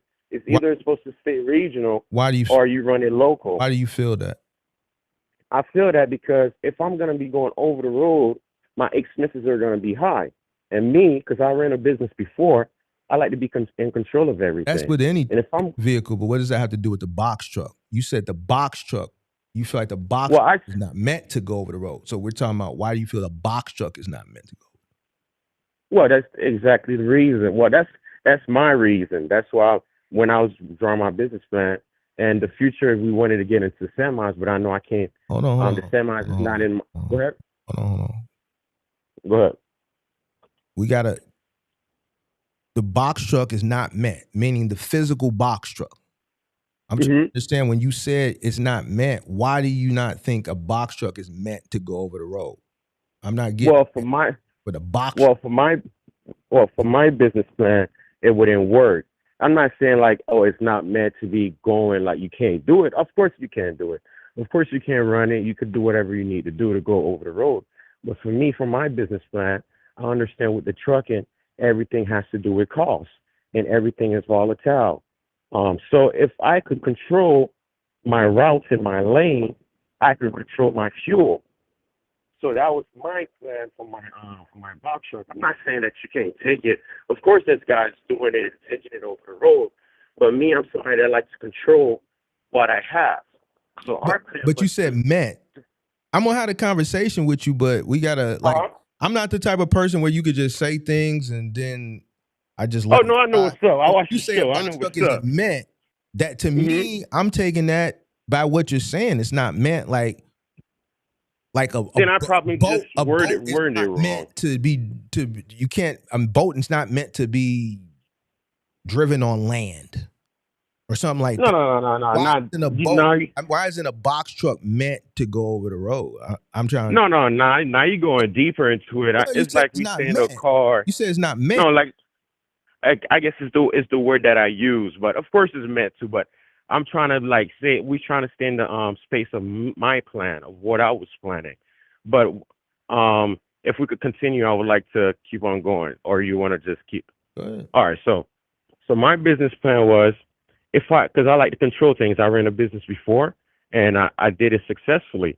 So when I came into this boxer space, um, into the trucking space, Mhm. and I understood that I could start with a box truck. And the reason I wanted to start with the box truck is because I'm going to put myself in the truck, and I don't have a CDL to go into the semi. So I got into the box truck to understand the game and learn the game. So my plan was I'm in Florida, I'm in Miami. My base is in Miami. We're going to be connecting Miami to Orlando and back. So if I stay in that lane, I could understand the lane. I could understand how much fuel it takes me to travel that space every day. Even if the fuel changes, the market changes, I could still control my fuel costs. And I when I was doing my business plan, and I was thinking of it as an employee too, because I don't want to stay in the truck all the time.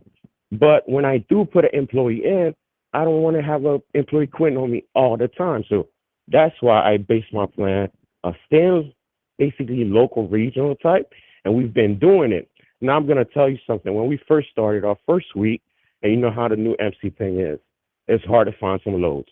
And TQO was the only people that was working with us. So the first week it was me and my cousin. We did the OTR thing because I didn't have no choice. I needed to have the truck start rolling, not to pay my household bills, but to just get things rolling. And then that's what we did. We did the over the road with the Missouri and Indiana. When I did that, I was like, no, I got to stick to my plan. This is not going to work. I'm not going to be able to control this thing. It's going to be chaotic.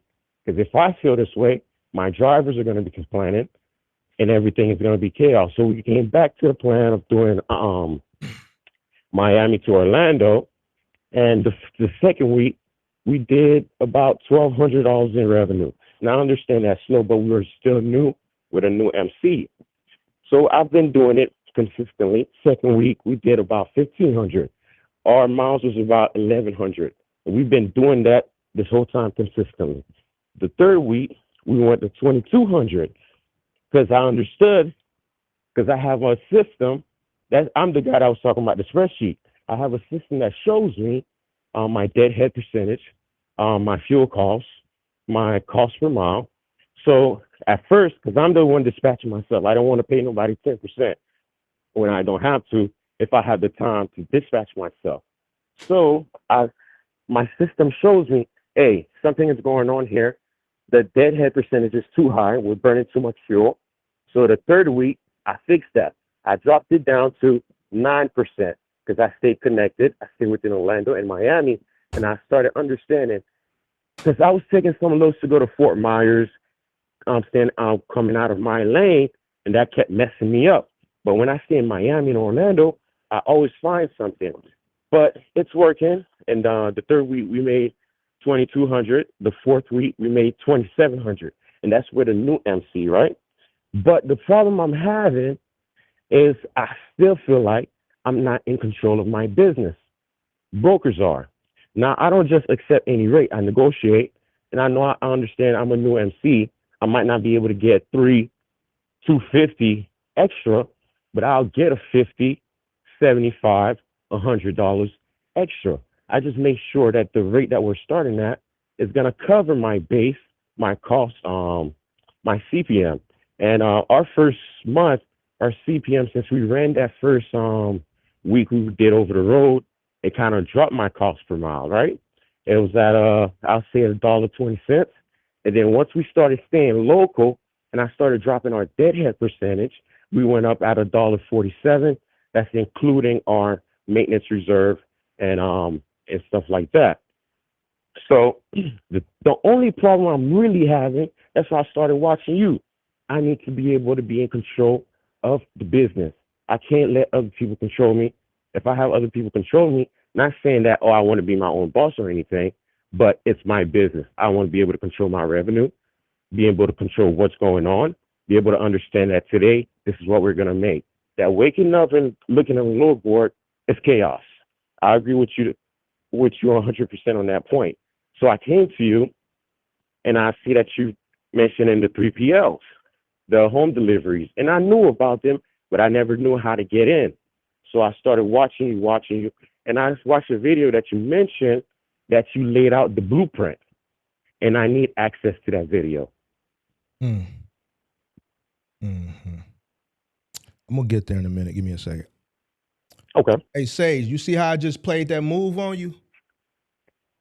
That was a move I did. That was a move, Sage. Give me a second, buddy. Give me a second. No, you good. You good. Take your time. I know you got other people to attend to. Check this out. Let me show you something real quick. Hey, Sage, see, that was a move. That was a move I did. Because I never said nobody's name.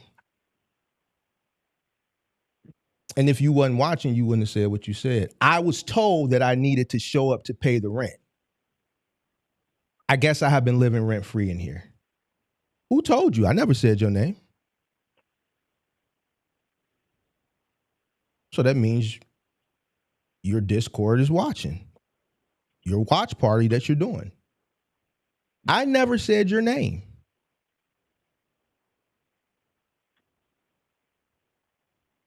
Give me a second, young man. I'm gonna get back to you. No, you good. You good, man. No problem. That was a move. That was a move. And I just proved that I was right. You can't control yourself. You can't control your emotions. That was a move. It was bait to prove what I already knew to the audience. And you just couldn't control yourself.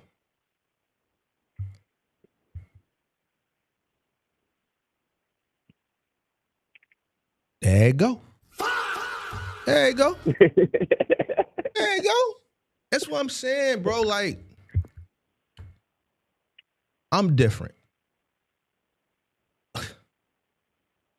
I'm cold, bro.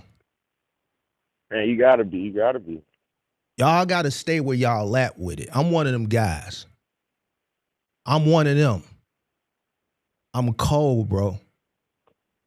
Just nigga like me, it's best to just leave me because you ain't gonna never go there with me. You're never gonna win. Rent free. Plenty live streams we do where you don't even come up. We don't bait you. It's always when we talk culture. Y'all can't help yourself. So I pulled a move. And instead of you remaining emotionally sound and in check, especially if you're not watching, you couldn't control yourself. There you go. There you go. There you go.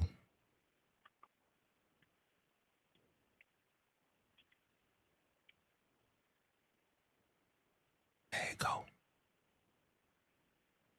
I gotta put you on. Make it right. I'm gonna put you on pause for a second, Sage. I'm gonna get back to you in a minute, though. I'm gonna cook you in a minute because you've been doing some things, and there's some things you said that aren't true, and we have the proof, Sage. It's in black and white. And I've been really, really quiet. I've been quiet. I haven't said anything because I'm in control of my, like, I don't jump the gun. We're going to get there, though. Just be patient. All right, so check this out, Pimp. Yeah. You said something that's very alarming to me. You said What is it? Brokers are in control of your business.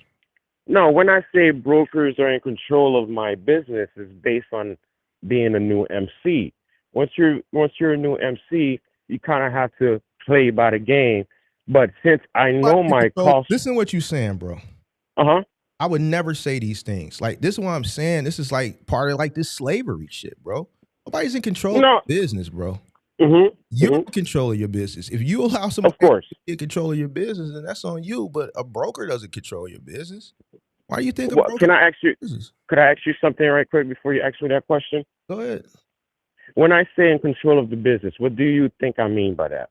They set the rate for you. No, I don't play those games. I don't play those games with the brokers. I know my numbers. What aspect are you saying that you feel like they control? Because that's what normally guys say, man, they control the rates. So no, when I say they kind of control me, right? It's because based on the new MC, I can't really work with everybody. So I got to work with whoever's available to work with. But how is that? Because, for example, if you go to a certain area, right? Let's say I go to Fort Myers, I'm gonna explain to you exactly what I mean by control. Let's say if I take a load and I go to Fort Myers. Now, Fort Myers is a city that doesn't have a lot of freight coming out of it. It has freight coming out of it, but the brokers that's there, they're gonna be asking for 6 months, a year. But you might find that broker that's gonna work new with you, but it's not consistent. So once you go to a certain city, because I'm still learning our lanes. I'm still learning the Florida, which city move freight, which city doesn't move freight like that because I'm a new MC, and that's very important as a new MC. So that was our problem the first couple weeks.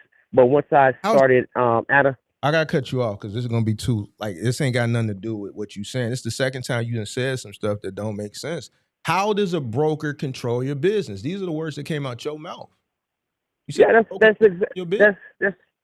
that's what I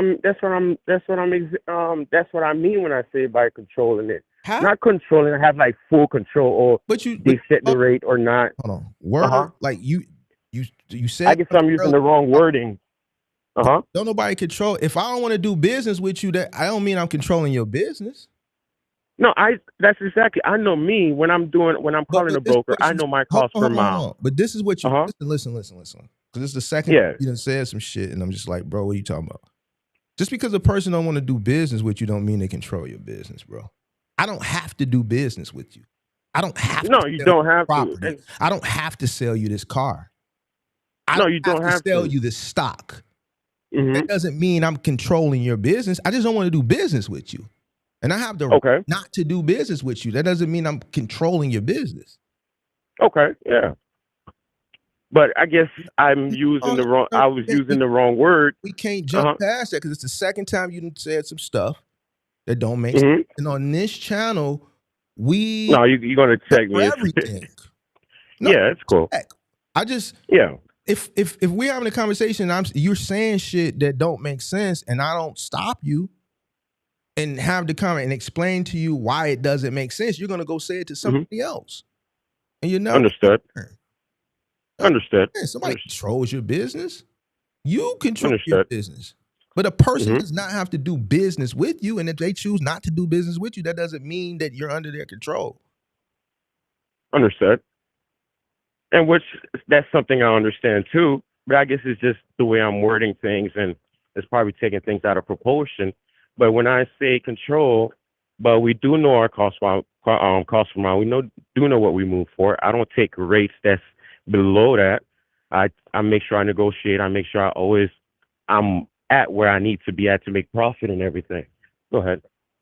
But when I say that, I guess I was using the wrong wording.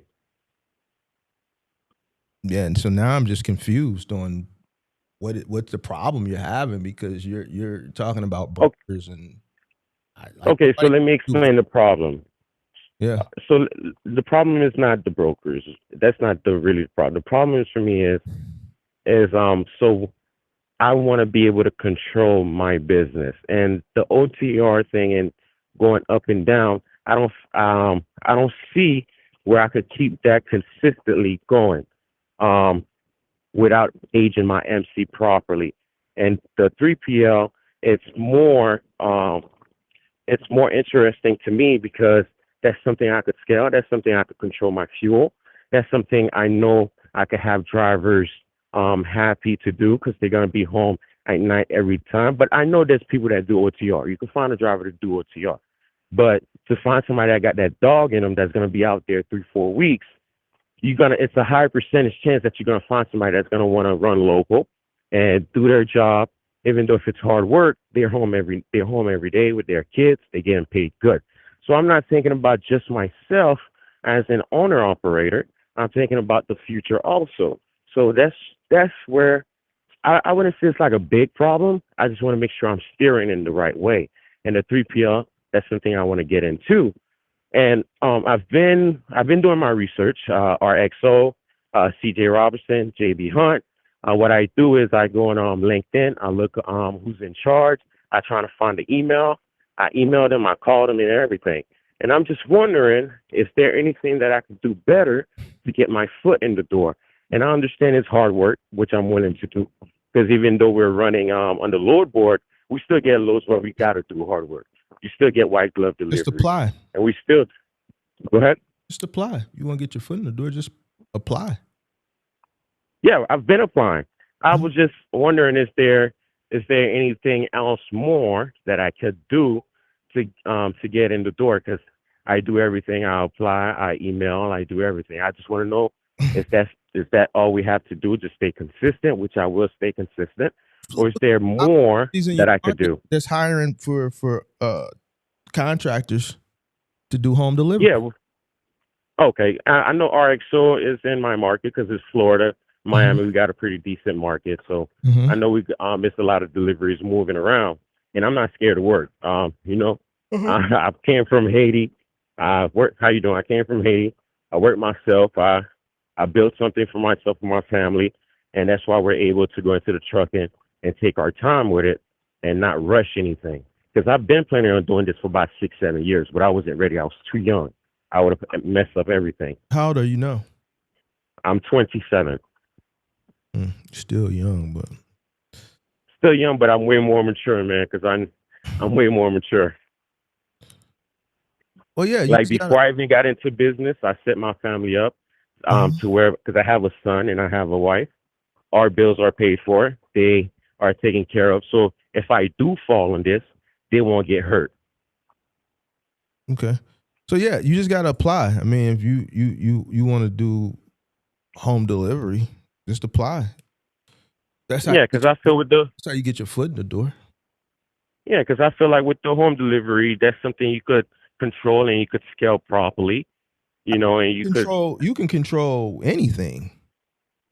That's up to you. yeah. I mean, some of the things that you mentioned for OTRs, right? It's in today's times, drivers, keeping drivers over the road, turnover.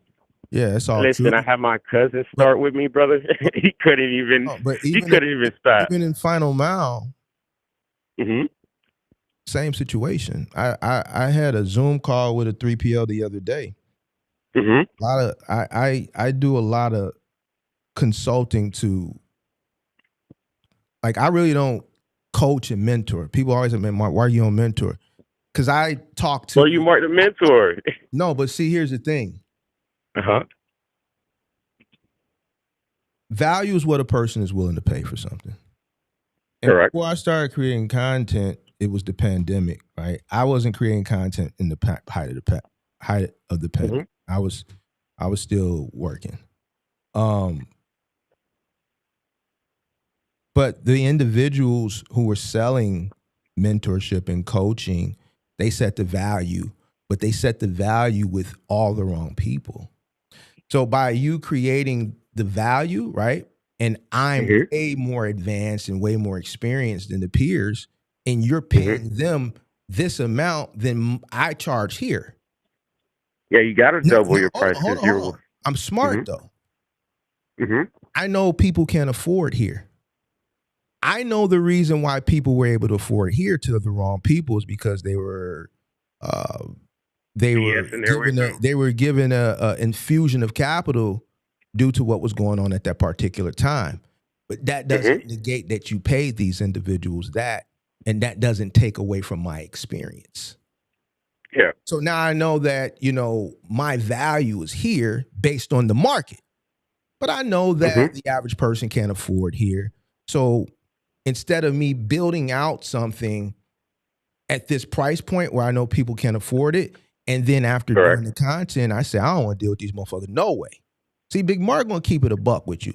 After I talk to motherfucker, I say, yo, I don't want to deal with this. I don't need the money. So I'm just not gonna do the shit at all. Exactly. Mhm. But corporate America, they watch the content. And they don't have a problem. Mark, can we buy our What do you mean? time? Can we do some type of Zoom where you can talk to some of our contractors? Mhm. I just don't talk about it. Yeah, you don't have to talk about So, everything. You're already so, giving so, them so, enough so, game. so here's the thing I'm trying to get to. Mhm. Final Mile is at an all-time high. And I'm just going off the information from a meeting I had the other day as far as Okay. claims, turnover. It's the same situation, bro. Like, no one in today's time wants to do, like, Final Mile is, there's a lot of labor associated with it. So the turnover is high there too. Correct. Appliances ain't a walk in the park. Oh, nothing's a walk in the park. Furniture Everything ain't a got walk in the park. their. But here's what I'm telling you, bro. Listen to me. Listen Mhm. to me. It's the problem with y'all.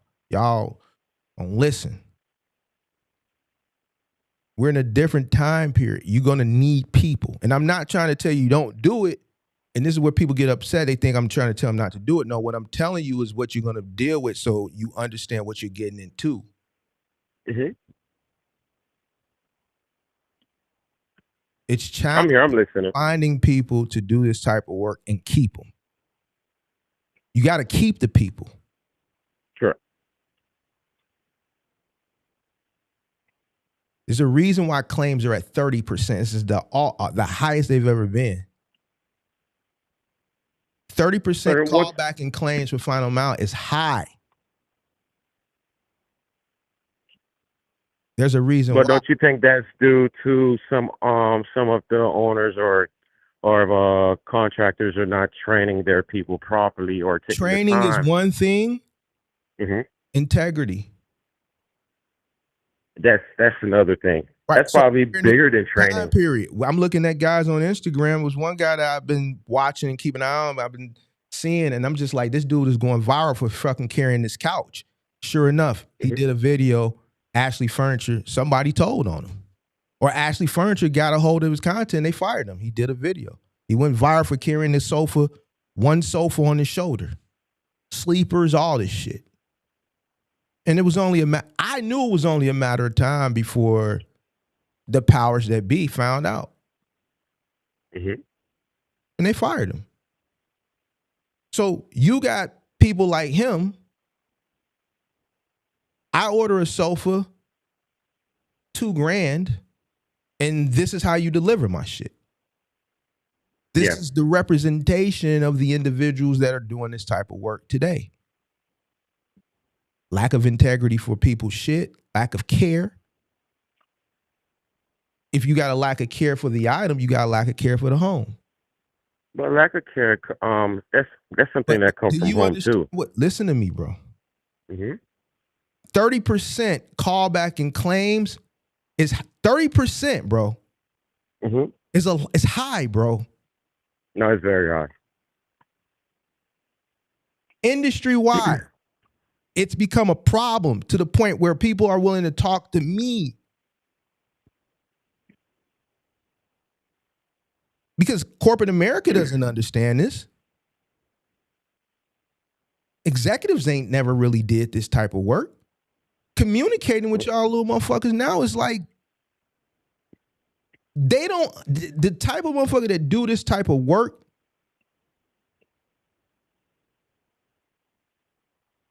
the communication is broken. You follow what I'm saying, bro? No, I totally agree with you. What I'm telling you is, don't think that this is no different than that, bro. I don't want you to think that, we gonna come over here and it's gonna be simpler. No, it's not. No, I'm not saying that it's gonna be simpler, but the thing with the final mile, which you said before, is that you get consistent work. You could promise a worker consistent work, what they're gonna be doing Monday through Friday. As of you go OTR, like you be saying, you could have rate swings. You could have the market shift. You got to wake up in the morning and see what they're gonna say on the news about freight. As into, both drivers are gonna leave you anyway because they could find a better opportunity, or they're tired of this shit. Leave you, or they could go. They could go in my home and scratch my floor, and now I'm filing a claim. Yes, but that has to come from me. If I'm working with a 3PL, they hire me, we working, and a claim come back, and it's because of my a claim come back and it's because of my worker. Mm-hmm. I gotta take that. That's my fault. That if it's something I didn't train them on. Fine, but I'm giving you I'm listening to you talk, and I can hear, so I have to bring you back down to reality, and that's what people, you know what I'm saying. You're gonna be before you go into it, you already gonna be in reality. You kind of like a little in La La Land as it pertains to the comparing OTR, because I hear it in your tonality. That's why I'm bringing you back down to what final entails. Yeah, explain it. Now going into it, it ain't. Yeah, okay, you ain't going on the road. These guys can sleep in their house at night, but guess what? Now you need 2 people on each truck. There's some routes you might need 3. You got 15 stops, 17 stops. That's 15, 16, 17 chances of damage to the product or to the home. The risk is OTR ain't higher. crossing the threshold. OTR ain't got to worry about a little scratch on the floor that's this big, but it's going to cost you $8,000. This little scratch going to cost you $7, $8,000. Why? It's somebody's home. Why is a little 'Cause scratch I- and I- like this on the floor going to cost you $7 or $8,000? I watch your video because that person's not going to want that one spot fixed. They want the whole floor redone. All right. I remember you said that. All right. So, or you got a Samsung refrigerator that's $4,000 or LG wash tower that's $3,000. That's a whole week gross gone. Right. So there's consequences. Yeah, it's just not as okay. Well, this is going to be easier. We're going to consistent work. No. No, when I say easy, I was talking about work. You talking about yeah. Sorry for cutting you off, man. Sorry. So, but the opportunity, you just apply and go from there. XPO is not responsive like that, bro. No, I know. I've been on them. I reached the operations, and they sent me another email, and I've been emailing him. Followed him on LinkedIn, trying to connect, and then I know it's gonna take some time. So it's not the only company we're applying for right now. We're applying for all of them and trying to connect with all of them. But I know it's not something that happens overnight. It's gonna take time. But in the meantime, we're still running our lane that we've been running consistently, Miami to Orlando, and just applying at the same time. So when something pop up, we could start working with them, and whatever days we don't have work, we'll fill it in with the load board until we create a name and a reputation for ourselves. Yeah, but now if you want to do fundamental, just apply, bro. So yeah, but I would like to pick your brain. I see that you got the Discord. I'm definitely gonna get in there. I would like to connect. I see you got 3 options. Which options would you recommend for somebody like me? I know you've got the owner operator, which is probably what you're gonna say, but I want to be more connected and have more conversations on this matter. The best place to have more like in-depth conversations is in the Discord when I'm in the chat.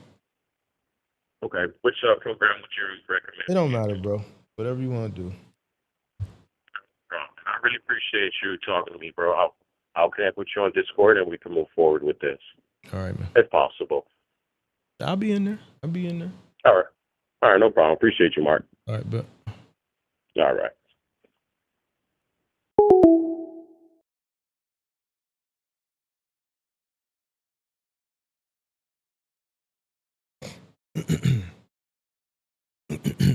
All right. All right, where do we leave off? We got some business we got to attend to, right? All right, let me back up.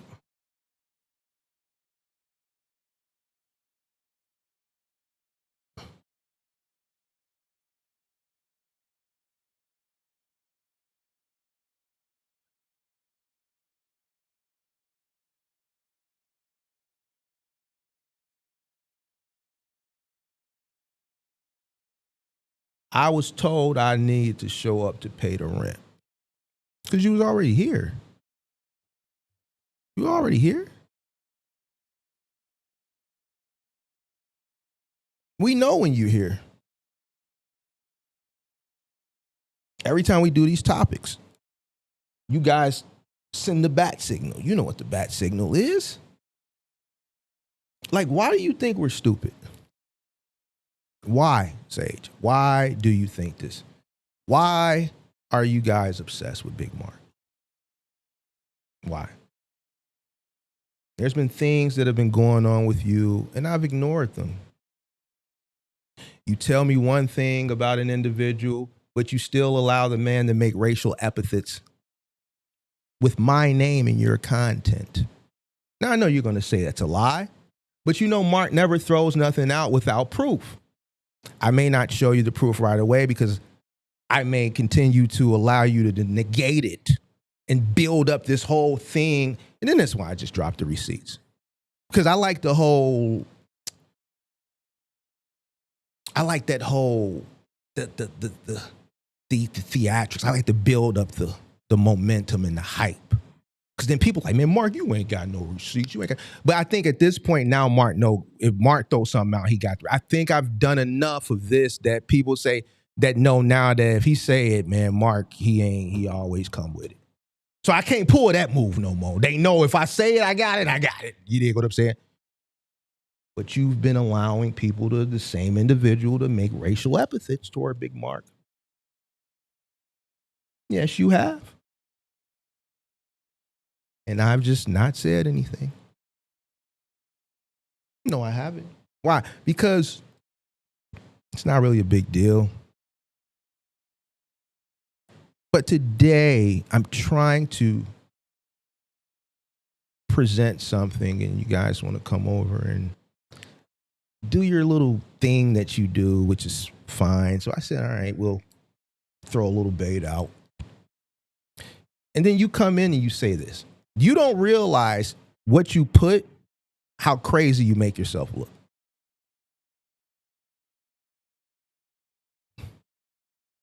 Because I never said your name. So you're basically telling on yourself. Thank you. See how easy that was? You know why? Because you allow people to gas you up. You got to stop letting people gas you up, Sage. Stop letting people gas you up.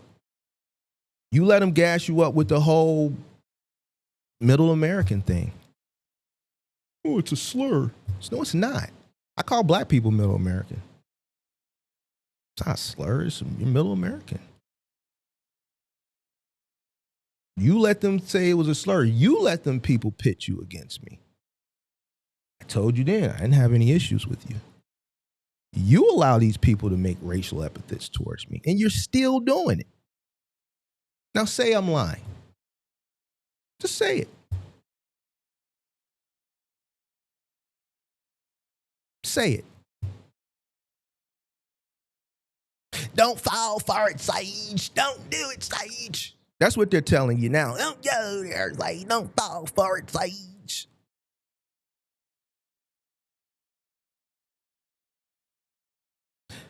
I wouldn't let anybody do those things towards anybody. When you allow people to make racial epithets towards an individual and you allow it, that means you share the same sentiment. Especially if there's a conversation that's already been had. So if there's a conversation that's been had and we've come to some sort of understanding and it's still going on, then what's known don't need to be explained, does it?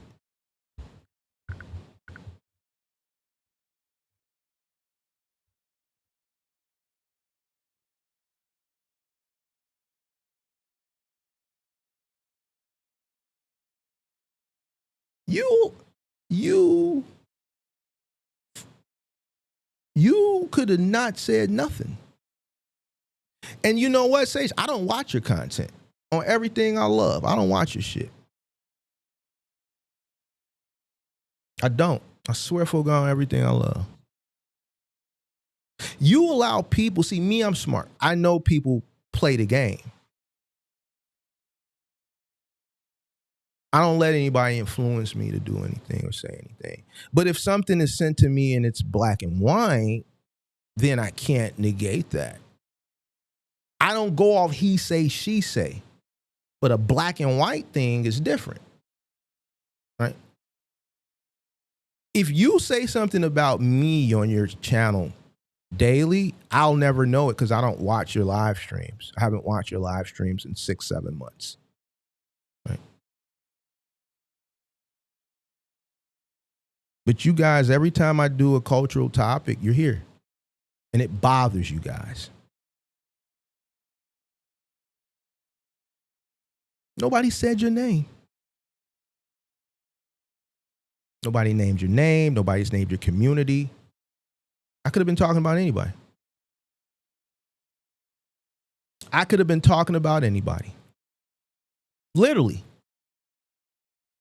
I said, man, you know who they are. You know who they are. Could be anybody.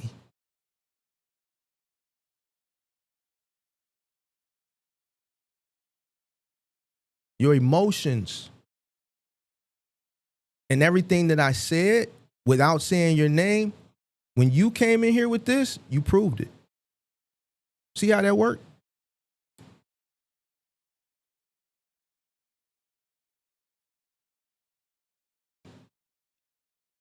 I seen your punk ass comment when Kirk was on the channel. I seen you comment last week. The last few times that you've been in here and commented, I haven't even responded or put your shit on the thing. I've ignored it. I see it when you do it.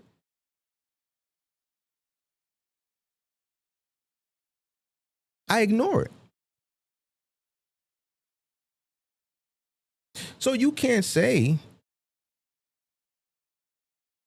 you were already here. Well, you're always here. It's just these topics, y'all, for some reason, they bother you. I get it. I get it. I get it.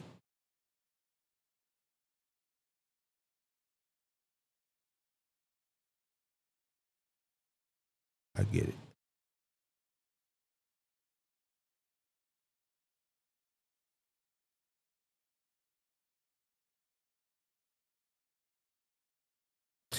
I watched this guy go back and forth with other people and things that are way more serious, and then it comes to an end. But with me, they gonna keep going months and months. They don't fuck with Axel no more. They don't fuck with the other white guy, I don't know his name, and some of these other people. But with my black ass, they got an issue with my black ass. I wonder why.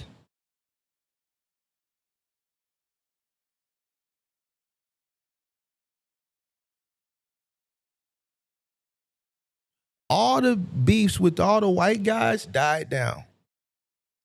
It's 7 months ago, 6, 7 months.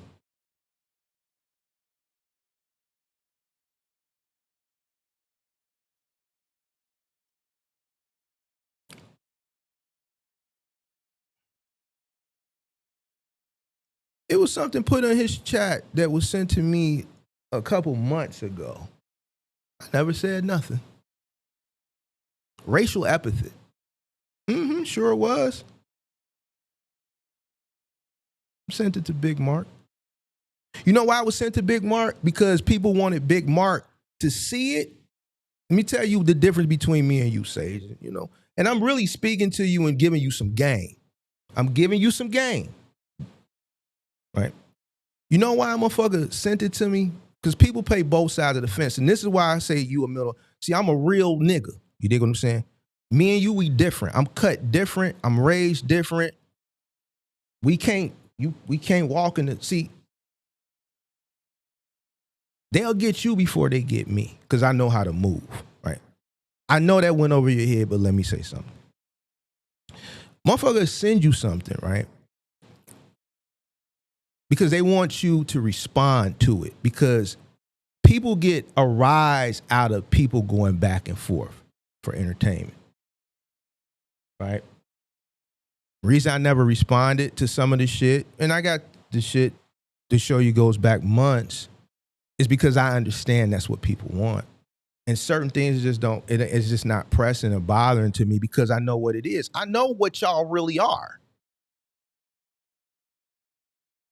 So that's why I never respond to it, because the same person that's doing that to me is probably telling you things about me, except they're not showing you things because I don't talk about you.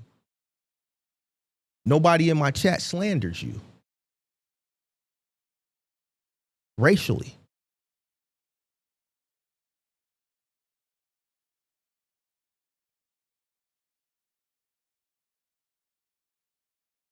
So I just let it go.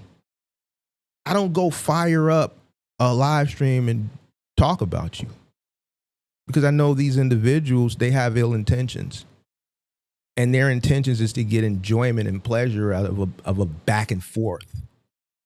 But that doesn't negate the fact that you allowed it to happen and that I have the proof. Right? Even in your Discord. Even in your Discord. Now you can, in your mind, because I know you're going to think in your mind that everybody's on your side, but I hate to be the bearer of bad news. There's people that play both sides of the fence. And I know you don't understand that because you don't come from the same walk of life like me to know how to move, and it's how people get set up. We call it lined up. Motherfucker line you up. Just like they did right now. You kind of did it to yourself. Line you up.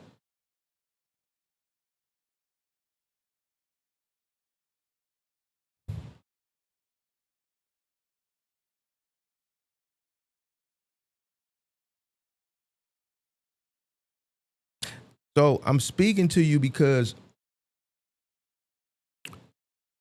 I want you to stop. I want you to be a person who makes decisions for himself. I want you to be a little bit more emotionally sound. Right? Also, you got to be a person that stands on your word, right? If you have a conversation with another man and we come to some type of understanding, I would expect for you to stand on what you said, but you've shown me that you're not willing to do that because you're allowing people to say, make racial epithets towards the big homie.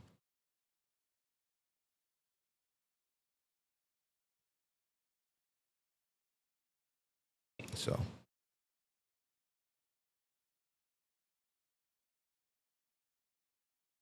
And I know Mr. Person who wrote the comment today. We'll go a little bit further. Let's go a little bit further. That wrote the comment today is a part of your organization. It's part of your tribe. So you guys feel like you guys are, I don't know, bro. But that's why. That's why. So.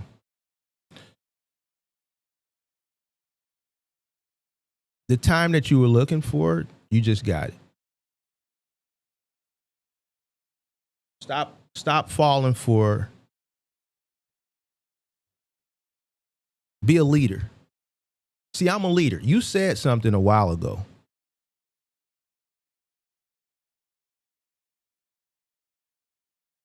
You said, man, you said it on the thing. I don't censor or whatever you said. People can say whatever they want in my Discord. I don't stop people from saying whatever they want to say. If a person says something that's foul, you're right, I'm going to stop them. If a person says something that's out of line, right, I'm going to stop them. It's not censorship. It's accountability. See, what I won't allow, because I'm a leader. So when you said that, it just showed me that you're not a leader. You know why people respect me? Because I demand it. I'm not allowing no sucker shit, period, and nothing I'm involved in. So you're right. A motherfucker can't say anything they want. The shit that you said that I said, no, you can't say it, is because of what you said and we not tolerating it. That's leadership. Everything, you just can't say what the fuck you want. Especially when it's disrespectful. Ain't no man gonna let no other man say some disrespectful shit. One of the guys that he got into it with, I ain't gonna say who, said some disrespectful shit about somebody in my Discord. I stood on business. He didn't like it. Matter of fact, I say who it was. It was Axel. You know why Axel got out of the Discord? Because he said something about somebody in the Discord that wasn't there, was wrong, and he thought it was, nah, bro, we not honoring that.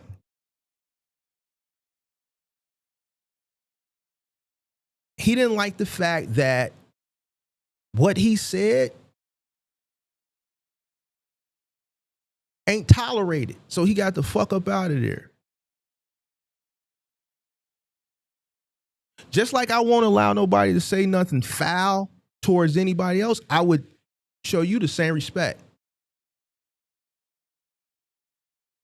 You showcase that you don't respect me, right? By allowing people to continue to make racial epithets. Now you're quiet. Now you're quiet. Why are you quiet? I know why you're quiet. Because you don't want the receipts to come out. Smart. Very smart. You also showcase that you are not a person of your word.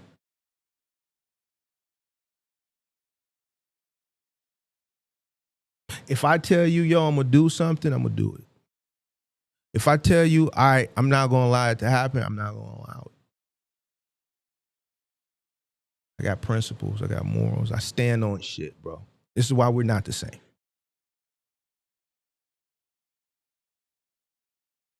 This is why I'm where I'm at, and this is why you where you're at.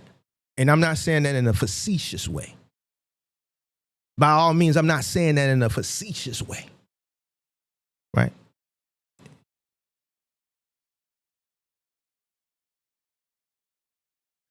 I'm saying it more in while you're way out there somewhere, and I'm right here in the center of it all.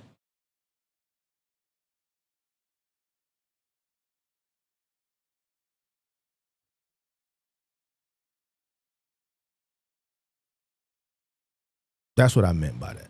Right? Not from like I'm better than you or something in life. Like, see, I'm in the thick of it. I'm in the thick of this shit. I'm not removed from society and shit like that, nigga. I'm in moving and shaking, rubbing shoulders. Big city shit. You dig what I'm saying? All this is going over his head right now. They're laughing and shit like that. He's like, how does he know we're laughing and we're talking?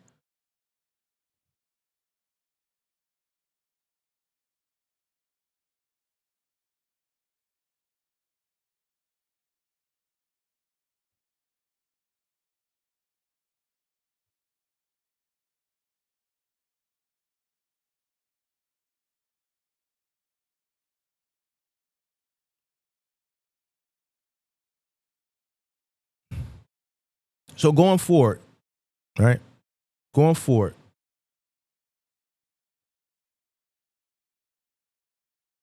I'm going to continue to do conversations, right? And I would appreciate it, Mr. Sir, if you would be a leader, because he ain't gonna respond no more because I'm not coming at him bogus, right? Because right now he feels bad. I know he feels bad because he fell for it.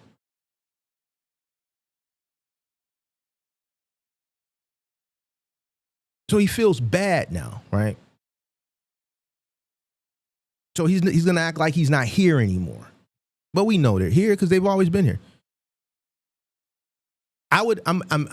Listen, check this out. I'm gonna continue to do my conversations, right? I would appreciate it if, and I'm gonna say this one time and one time only. Keep my name out of your, listen, I don't want to see something else racially charged with my name.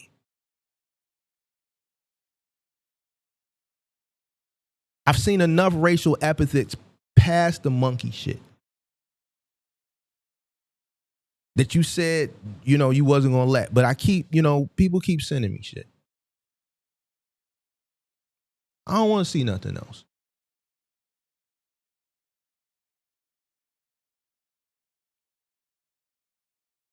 Now call me a liar and say I'm lying. I dare you.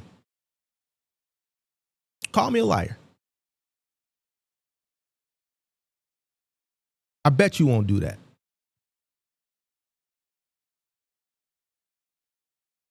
Ask me how I acquire these things. I got screenshots and audio recordings of your Discord.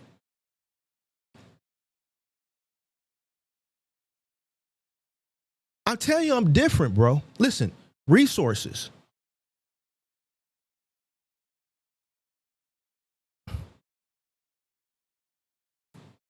Now everybody's in there right now acting like they're dumbfounded. Oh, it's not me, Sage.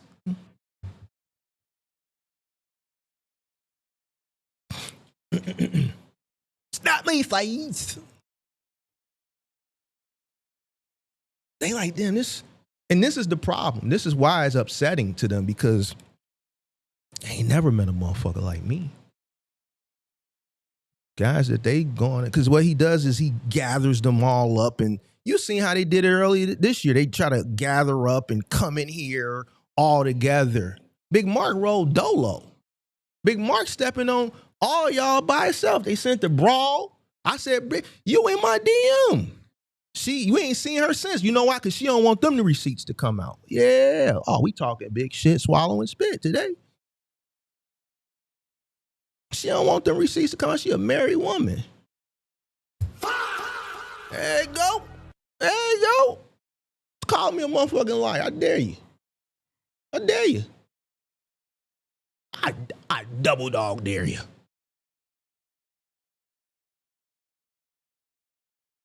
Ooh, you see how I can just lay in the cut for months and just not say nothing? I did crazy the same way. There's other people I'm doing the same way.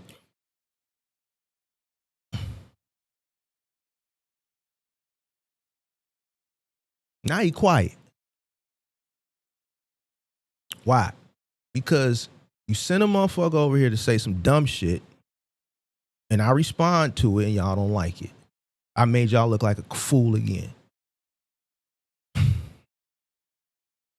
The system is out to save with the taxes and the government for slaves.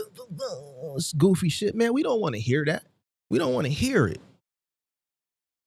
I don't want to hear that goofy ass shit, bro. Y'all niggas is in middle America, and y'all complaining about shit. Your cost of living is $3 and you complaining. Fuck out of here, bro. We don't want to hear that goofy ass shit. Nigga, we buy this water. Nigga, I'm paying taxes because I got Lake Michigan. I love, nigga, I take a bike ride up Lake Michigan, boy, I see that water. I don't mind paying all these high-ass taxes. I ain't worried about no goddamn taxes. You know why? Because we get into the bag. See, that's the problem. They ain't getting to the bag. We're going to spend a little time with them today because we know they pissed off and Sage is trying to figure out who's the mole and all this, that, and all this goofy ball shit. And I'm still baiting. So he fell for the first one. So now I'm trying to bait him again so that I can drop the receipts. I want him to say I'm lying so I can drop the receipts.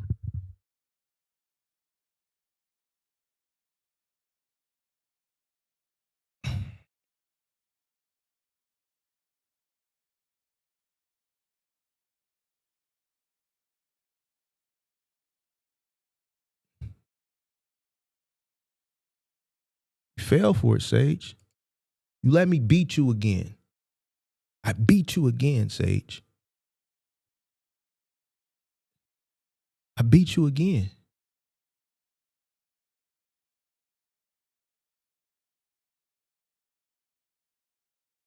I know your community over there, they're like, Sage, don't fall for it. He isn't beaten. He's this is all a part of it. The shit earlier, that's part of the plan. When this punk motherfucker put this comment here, I knew where it came from. I'm a calculated individual, bro. You haven't realized that yet?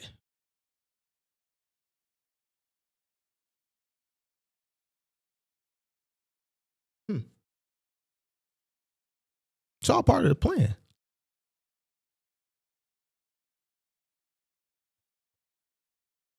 I haven't disrespected you or anything.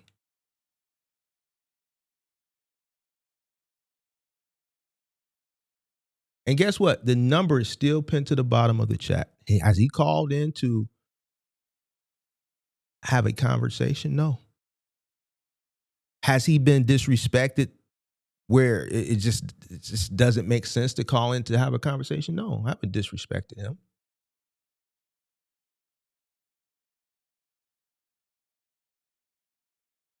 I haven't disrespected him. You know why?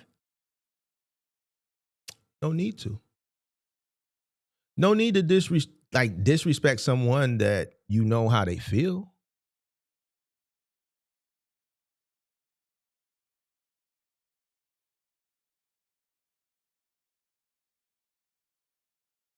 You got all these beefs with all these white people, but the black motherfucker, you just can't let it go.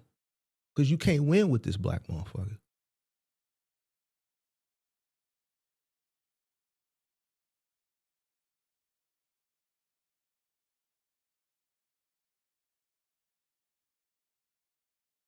And I keep beating you.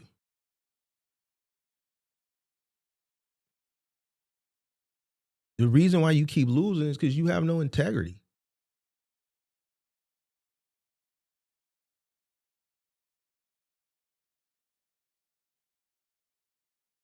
You're not a leader. This man literally told me I don't let people say whatever they want in their Discord. You goddamn right. I'm not gonna let you say whatever you want. Like how you allow people to make racial epithets towards me. Because that's how you feel. I'm really trying to get you to say I'm making this up because I really want to show this. It's just one specific one I really want to show this one. I don't want to do it prematurely, right? I want you to like tell me I'm lying, and then we can build it up, and then I drop it like I did on Crazy, and it's gonna.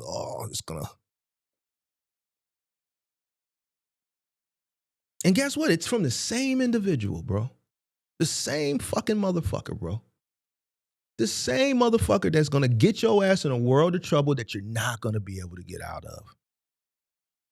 And here's the problem, and then I'm done. It's just like a lot of people that watch my content or in my Discord and they say, man, Mark, I wish I would have listened to you. It was always right. Everything you said came into fruition. He doesn't believe that what I'm saying out my mouth when I say he's going to get him into a world, he doesn't believe. He thinks I'm just talking.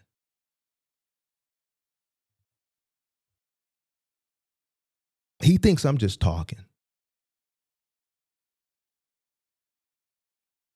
When a person asks you to stop, you should stop. It's freedom of speech, stage. It's freedom of speech. We can say Chud the Builder fucked around and found out. You can't just go around saying whatever you want about certain people. Certain people have resources. Certain people, see, I ain't gonna like, I ain't the type of person, like, I ain't gonna like fight you in the street or, cause it ain't worth it for you, bro. We gonna play the game another way. And we patient. We're calculated. I asked you. He gonna fuck around and get you into some shit that you're not gonna be able to get yourself out of.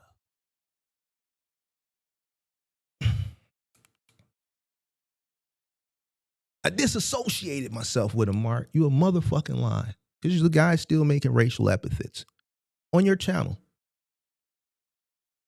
You gonna allow that motherfucker who already got 2 pending lawsuits, so you told me, for similar shit, he gonna get you into some shit you ain't gonna be able to get out of. And guess what? You gonna have to come to Chicago and do.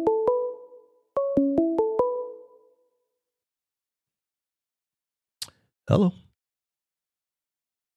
Over there, Big Mark, brother. Who is this? What's going on? It's Cole from down in New Orleans. What's going on? Ain't nothing, calling to give you an update. I know I came up a couple of months ago twice and they talked or whatever. To give you an update how stuff was going. You say you come from you the guy with the Airbnb and shit? Yeah, with the Airbnb and shit. Yes. And I had the cargo van and I told you I stepped in the business to take over. Yeah. Yeah, man, shit going great, man. I ain't gonna lie though, you was right about them first 6 months. Tough, man, and these dudes gotta listen. Luckily, I had a lot of bread and a lot of, you know what I'm saying, a lot of money, like to get into it or whatever. But if I ain't had that bread, that capital stacked Mm-hmm. up, Mm-hmm. man, I would have been crashed and burned. But you know what I'm saying? I didn't made it a year now. I had bought the box truck when I talked to you the last time. I flew into Chicago to Mm-hmm. Richard Bulls and bought the box truck or whatever. But I got a lot of hazmat uh direct shippers and brokers that I got direct relationships with, man, and I'm killing it right now, man. That's what's up, man. But the Congratulations. cargo van business Mm-hmm. is like master the cargo van first. Man, we ended up having to let the cargo van go because it was way more money on the box truck side. It was way more high paying loads, freight, and more stuff I could move, especially with tankers and hazmat loads. Like I was, you know what I'm saying, I was able to get a big step ahead getting the company hazmat certified and all that and yeah, man, the box truck where it's at, man. But you ain't lying to 'em. If you ain't got that capital and you ain't got that paper to play, man, it's tough. Yes, sir. Yes, sir. Glad you're doing good, Yeah, man. How's man, the you other ain't. businesses doing? Oh man, it's doing good. That's what's up, man. Doing good. Running on autopilot. Yeah, you know what I'm saying? I didn't got this shit. I like it now. It's like a video game to me. Mm. I'm just I'm just going to get the money. I just left Detroit and Chicago. I'm headed to New Orleans. Back home for the weekend. Oh, you out driving the box truck. Yeah, yeah, Okay. yeah. I'm out driving a box truck, dispatching myself, That's what's up. parceling out. So about a cool 7 to 9 thousand a week right now. But the super edge is the hazmat and the tankers. That's what put me over the edge. Like I run those loads, man. They paying $4-5 a mile on that end. Mm. So I was every trip gonna worth ask it. you how you grossing so much. Okay, nah, I get it. Man. But the big killer part of why I'm keeping a lot of my money in pocket. I know I told you the last time I was a scam and all that shit, but I ain't doing none of that. But I got the plug with a guy in my city on the diesel. Mm. He worked for a city entity. He fill up all the machines around the city and stuff. But I went and bought a 150-gallon tank. I keep on the back of my box truck, and I could pallet jack it off to my tank and fill up whenever I need. But he filled me up for $150. Truck Wait. tank You and a riding big around with a 150-gallon tank. 150-gallon tank in the back of your box truck? Back of the box truck. So the fuel, like I'm not paying much for fuel. And the tank get me through the week most of the time, like 4 days out the week. So I'm barely spending anything on fuel. So that's a big edge I got too. I got the diesel plug. Ain't that like taking up space and and can you do that? Yeah, Is that legal? Like, can you legally do that? I don't know. I'm asking. That's why I'm asking you. I know it's taking up space, but you got a portable. 150-gallon tank on a pallet of diesel in the back of the box truck? No. It's not on a pallet. It's a box. It only take up one pallet of space. So it's a drum, right? But it's like a drum? No. On Amazon they have diesel tanks that you can pallet jack. That you can put a pallet jack under. It's like a diesel certified tank, and you pallet jack it on and off the truck. Put it on a lift gate, roll it off. But it only take up one space, one pallet worth of space on the truck. So most of the time, either if it's like I never have a full truckload of anything load, especially with hazmat loads. It'd be I like see it. So you wheel this that I off the put on the truck, tank. wheel it over to the tank, and you got like a hose or something? Yeah. So how much money? Uh, How much money are you saving to do all this, bro? Man, I'm saving like I ain't gonna even lie. I saved about 1,600 in fuel last week on You said you got a 150 alone. gallon? Yeah, Or 150 55 gallons. gallon? No, I got a 150 gallon tank. 135, 50. So the sucker, like, I don't have a fuel issue. The only time I have a fuel issue, like, say I came to, like, I took a tanker load from New Orleans to Detroit. Then I ran from Detroit to Chicago, then back in Chicago to Detroit. Then I made my way I parceled out of Detroit to Alabama, Mississippi, and now I'm headed to New Orleans. Where you And was at when you was I'm in just, Chicago? in what that is, Elk Grove. Coogan, how you say it? What I'm about to say, I gotta look at the real. I think it was like 30, a good 30 minutes What was the suburb? out of Chicago. Coogan or something. I think that's how you pronounce it. Spell it?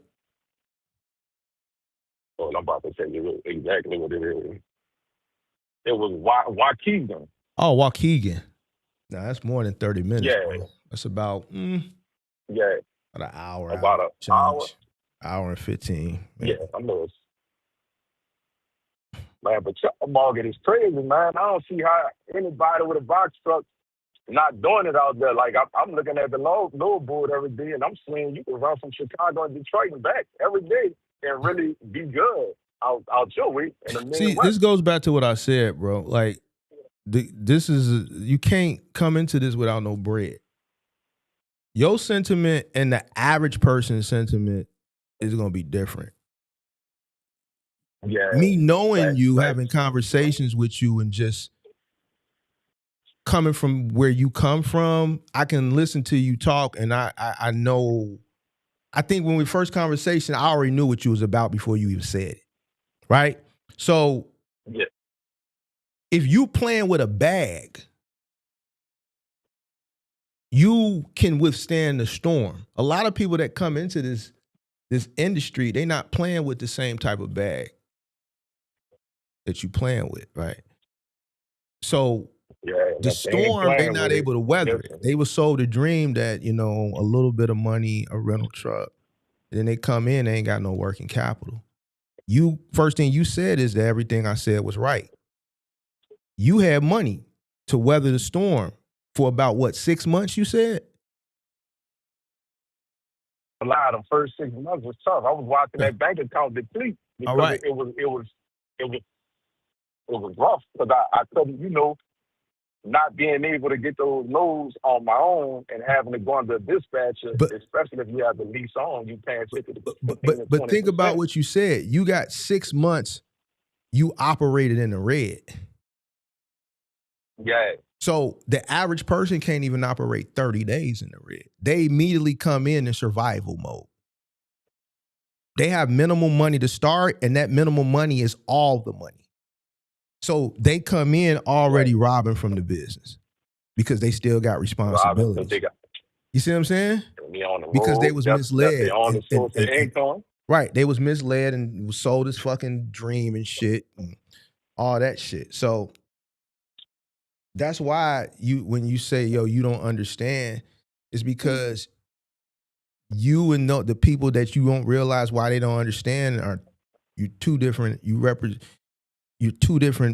entrants into this space. You represent a person who has working capital versus the majority who don't. So that's why. Yeah, I just want to tell anybody listening, Big Mark ain't leaving y'all wrong, man. Like, this talking real good. If you ain't got that bread, if you talking about 5,000, 10,000, even 20, I feel like 20 still on the low end. You know what I'm saying? And that's a nice stuff for a lot of people. But fuck yeah, one bad breakdown or 1 week, 2 weeks you miss, man, you in the hole. You got insurance coming up. Mm-hmm. Truck note coming up, and then you got real life you dealing with. You still got to account for shit in your everyday life. If you got kids, you still got to provide for the kids. If you got tuition, you got to pay that tuition. You got to them rent. lights, utilities, like all that shit counts. They don't look at all that. And the same thing, like you see, people going to this shit and they robbing from the sustainability of the business because you don't have other income coming in to compensate for those other things that you have to pay for, and they don't account for that. They go into the business just thinking, oh, the truck note is this, or the rental note is this, and the insurance is this. I can swing that, but now you got a whole another fucking slew of fucking demons coming at you on your real life side, and there you go. You digging in the business account to survive in your everyday life. So now you don't have no money to. If some shit break down, a tire pop, you break down on the interstate, and that truck gotta come get you. Man, you looking at 1,000 up. Mm-hmm. And most of these guys out here saying they making, walking away after fuel, they'll say they're making about 5,000, 4,000, but you really walking away with about $2,000 in your pocket. You know what I'm saying? And that ain't even in the pocket because that got to go to the sustainability of the business. So what you really paying yourself? $700 a week, $800 a week? Some people ain't paying themselves. Some people operating at a loss and they just don't realize it. So a lot of these guys ain't able to pay themselves nothing, but they think they are, but really that's because they think the business money is their money. So that contributes to a lot of the failure. But man, I'm glad you're still out here. You put a comment up before you called in, right? Kid Online, that's you, right? 504. Yeah. I wasn't able to, catch you a couple of times. I was trying to catch the live or whatever. No, it's all good, man. You working, bro. You working. Man, look, I tell people, like learn like you said, learn your operational costs, but also learn your fuel. Like study your fuel chain. You know what I'm saying? I got everything down to a science watching, what I burn. Like on one tank of fuel, I'm able to get 607, miles. So that's about 8 to 9 hours per tank. So I could, gauge and even with that help out a lot. When you booze taking, anything. Running, you know what I'm saying? You gotta know your numbers, like you said. But yeah, man, you ain't steering nobody wrong. And anybody who be buttered from, you know what I'm saying, but the advice you giving them, man. You know what I'm saying? Go out there, do like I always tell a nigga like Joe Clo. Don't fuck around with it, kill yourself. You know what I'm saying? You don't want to take heed to that advice to somebody who know and been out there and seasoned in this shit. Like you just setting yourself up for failure. You're gonna be hard headed. Yeah. Yep. There's a lot of butthurt people out here nowadays, bro. We just living in a butthurt society. A lot of niggas ain't cut like guys like me. Hey, listen, they ain't cut like guys like you and I. You dig what I'm saying? It's a lot of butthurt motherfuckers out here, bro, in the world. You dig what I'm saying? So it is what it is. This is just the world we living in right now. The world we living in right now. So it is what it is, man. The sad thing is, you say what? You got a lot of people running from logic.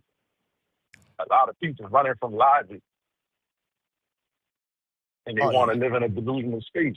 Well, see, they don't want to. They chasing that instant shit.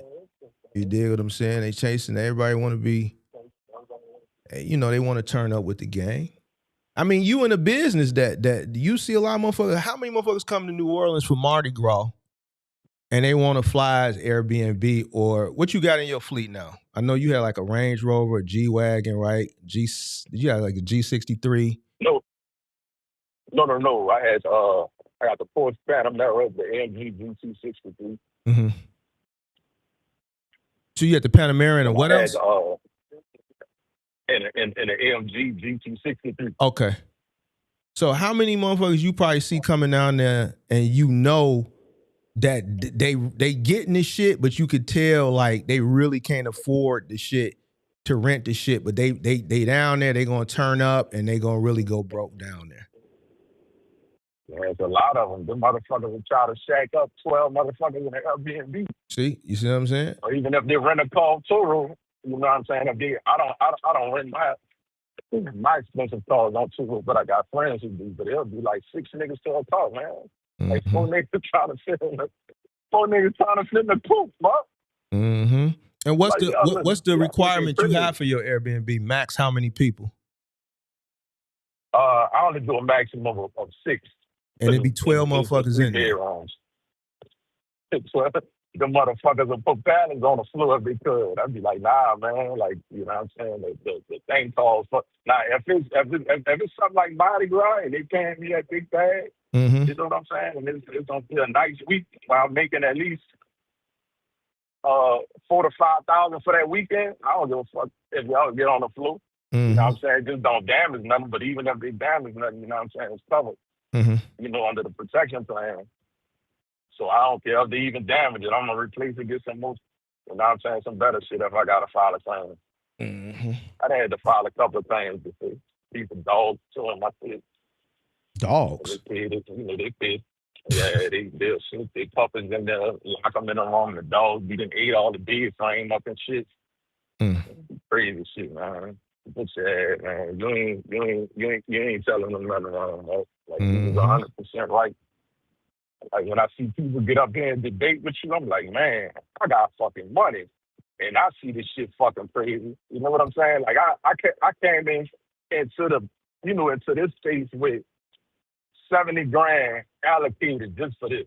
Mm-hmm. And said, I'm a run this because the whole plan I had in mind, like I don't want to be in the truck forever.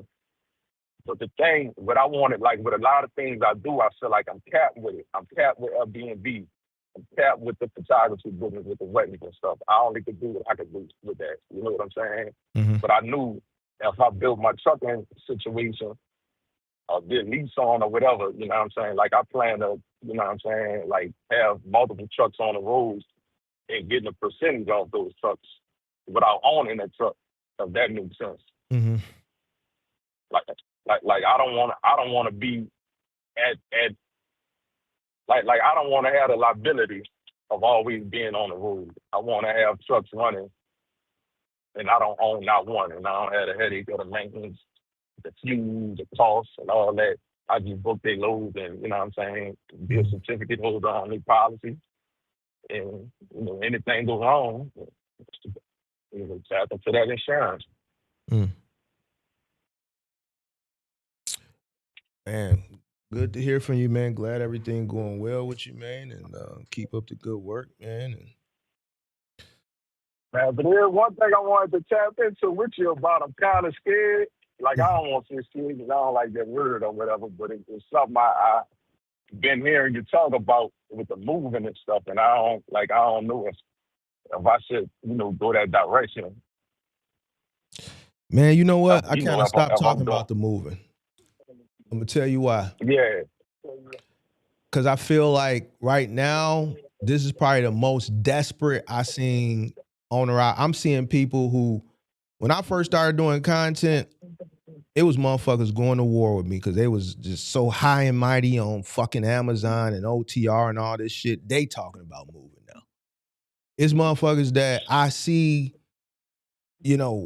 just know that I see, I hear, I see a shift. I see people coming into the movement. I see content coming up across my feed on Instagram. I never seen moving. I see motherfuckers doing goofy shit. And I just feel like I've been saying this shit for so long. And I think it's been time now since I've been doing content and people seeing that my position and my stance has never wavered since day one. Mm-hmm. And it's been enough time now for people to see the consistency of what moving money entails, right? A person come in, they might struggle with OTR, struggle with this. They come over to the movement and they be like, okay, when he say moving money different, this shit different because I'm seeing what I'm getting now and I'm only been doing a few moves. So imagine this motherfucker who been doing this shit for years. I can see why he can sit there and talk shit all day. You know what I'm saying? So, but the problem is now you got so many motherfuckers struggling. Like this is probably the worst that I've seen, the struggle. So now motherfuckers that would never thought about doing it, this desperation is kicked in and they coming over, right? And the problem is I'm seeing that they're not taking it serious. I'm seeing a lot of fuck shit, dumb shit, and I just ain't with it. Why? Because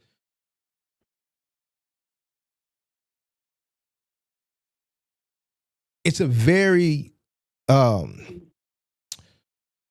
I'm not saying do it, but I'm just saying I've slowed down on the content. It's an industry that I really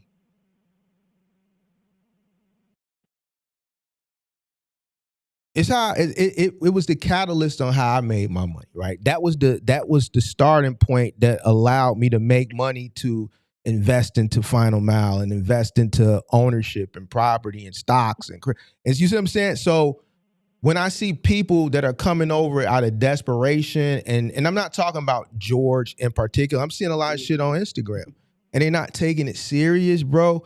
I understand how influential my voice is from it because I've been talking about it for years, that I want to slow down my influence on moving because it's bringing in a lot of bad actors. And that's why I don't talk about it no more. But go ahead, have at it if you want to do it. I mean, I've talked to you a few times, and you seem like a pretty solid business person. I mean, why do you consider it to be scary? So something that I did leave out. You know, I watch it a lot, Mhm. and I had dabbed into the Final Mile side. So I had a contract with damn, I don't even remember the company, but I had a contract with Best Buy Mhm. and Lowe's. I was Mhm. doing appliances. That didn't make sense for me. Mhm. You know, with paying the worker and all Mhm. that time, I was like, man, this ain't nothing. I'm hustling back. So then I got a contract with Diacon Logistics. They Mhm. had a pottery barn contract, Mhm. but I took an L with that contract. And you know, pottery barn ain't no punk ass furniture. That's the real deal shit. Marble, Mhm. oak, and you know the heavy shit. So when they got me on, they Mhm. was like, you know, we building a warehouse or with such and such. You're gonna make a lot of money. You know, buttering me up, talking all the, you know, how much money we gonna make. And I'm like, all right. I'm like, I fuck with it. But the warehouse, once I got on, the warehouse ended up being in Mobile, Alabama, which is 2 hours from New Orleans. Mhm. But when they posted it on Indeed, they had it as New Orleans. So when I'm talking to the man, I'm thinking it's like, you know, a good 30, 45 minutes away or something with the warehouse for the load in and load out. But it ended up being a 2 hour drive in the morning and Mhm. also a 2 hour drive back to the city. Mhm. And it just started not making sense because I'm like, we spending 4 hours on the road before we even get started with delivery. Mhm. So that shit just didn't Yeah. add out. We was doing 4 hours in driving, then working 8 hours moving the furniture. And, you know, New Orleans, our structures and houses so fucking crazy that you got old houses, no elevators. You got to carry that shit up the stairs. I almost killed myself on one. I ain't gonna even hold you. Well, Like I almost fell back. And moving is a little bit different from a pay scale. The margins are way higher, but the logistics of it is the same. It's just more tedious. But the compensation in comparison to Final Mile is day and night. So if you're yeah, scared because yeah. of the work that's associated with it, I get it. You know what I'm saying? But, or you're scared because you know you're gonna need some killers. I get that too. Yeah, and that's the thing. I need like dogs. That's what I tell everybody. I be like, man, I And need and I'm gonna keep it a animals. buck with you. And I'm gonna keep it a buck with you because I'm do more talking to people coming in my Discord now that have come to moving because it's like do or die now. Like it's motherfuckers that's been in the box truck since the pandemic. They done tried everything. Final Mile, OTR, and now moving. They see the potential there. I've been talking about it, but I'm seeing guys having issues with booking jobs. Guys have issues with got an issue right now, a few issues, I believe, but one in particular with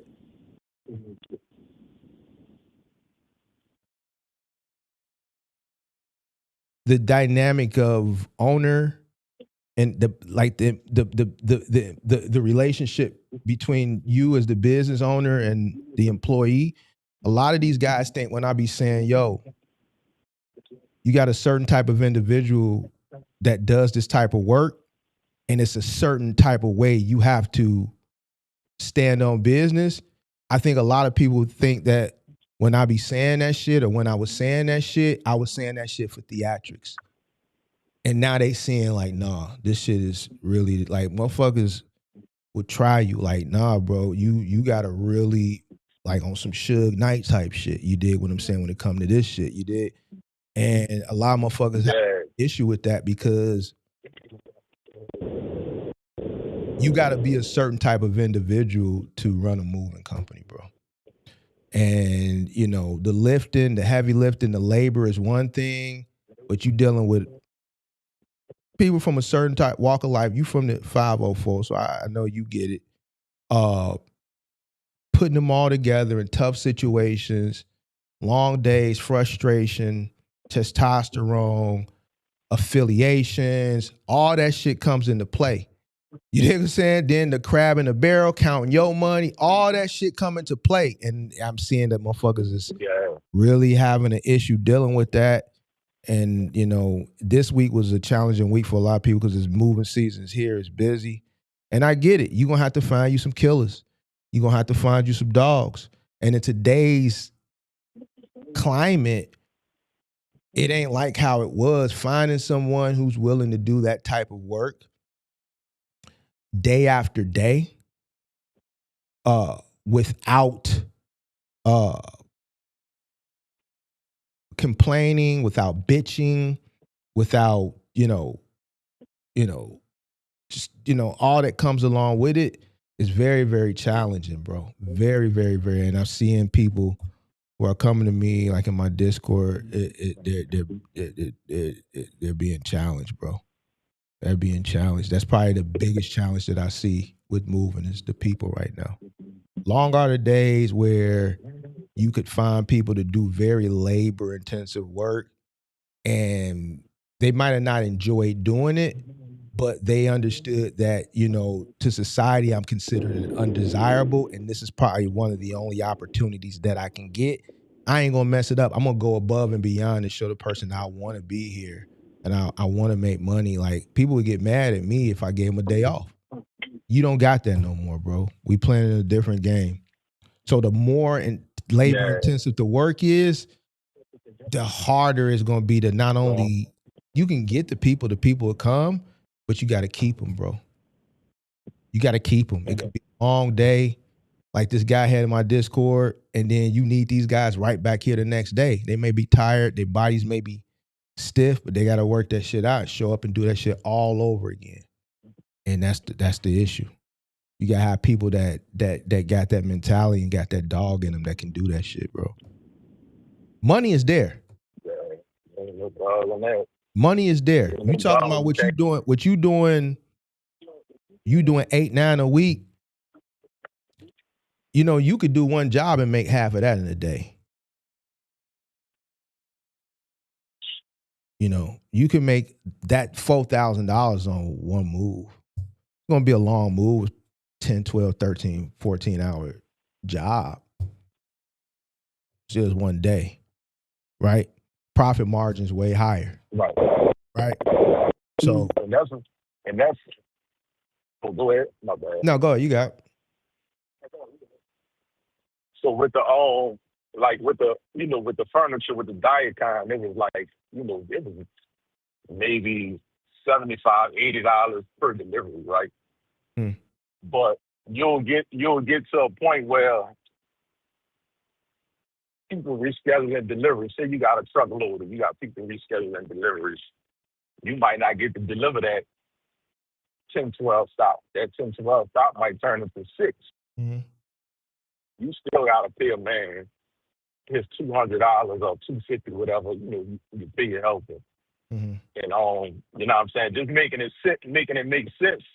For help, you like, damn, bro, we waking up at 4 in the morning to leave out at 5. We got to drive 2 hours away to make it the load out for 7 a.m. Well, that's just you made a bad decision. If the 3PL is 2 hours away from where y'all stationed, I would have never took that.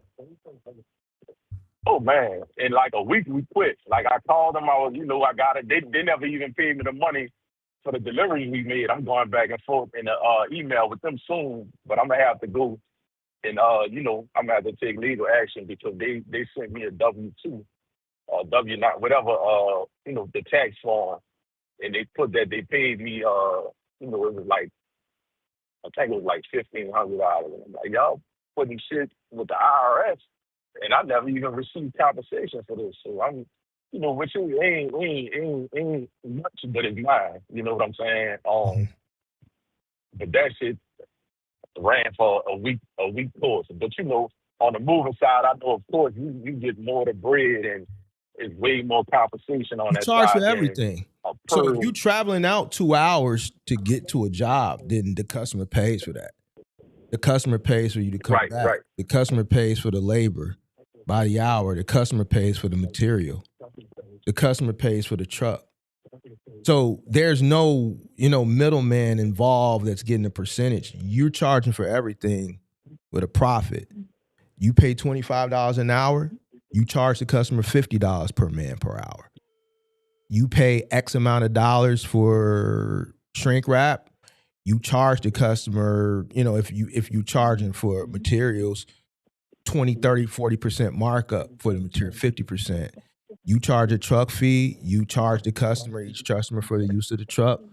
If you want to bundle it up, you charge them for the truck, the fuel, the materials. Once you understand the cost and knowing how to gauge how much material is used for a 1-bedroom versus a 2-bedroom versus a 3-bedroom house versus a 6-bedroom, you can bundle it up in a truck fee, however you want to do it. But the customer pays for everything, and there's a profit already on the top of everything. So you don't take any losses unless obviously you go in there and you damage some shit. But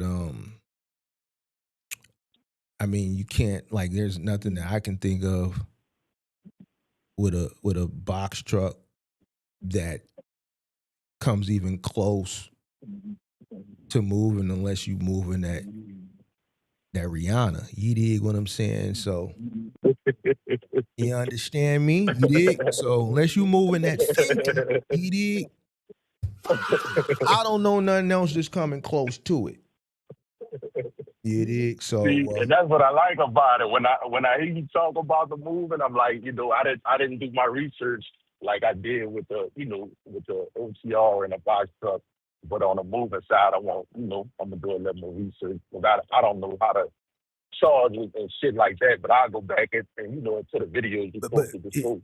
My only thing is, if you do it, bro. Like, I pride myself on, I don't know if you watch my moving content or even when I critique other people, like, I take it serious. If you're going to do it, do it.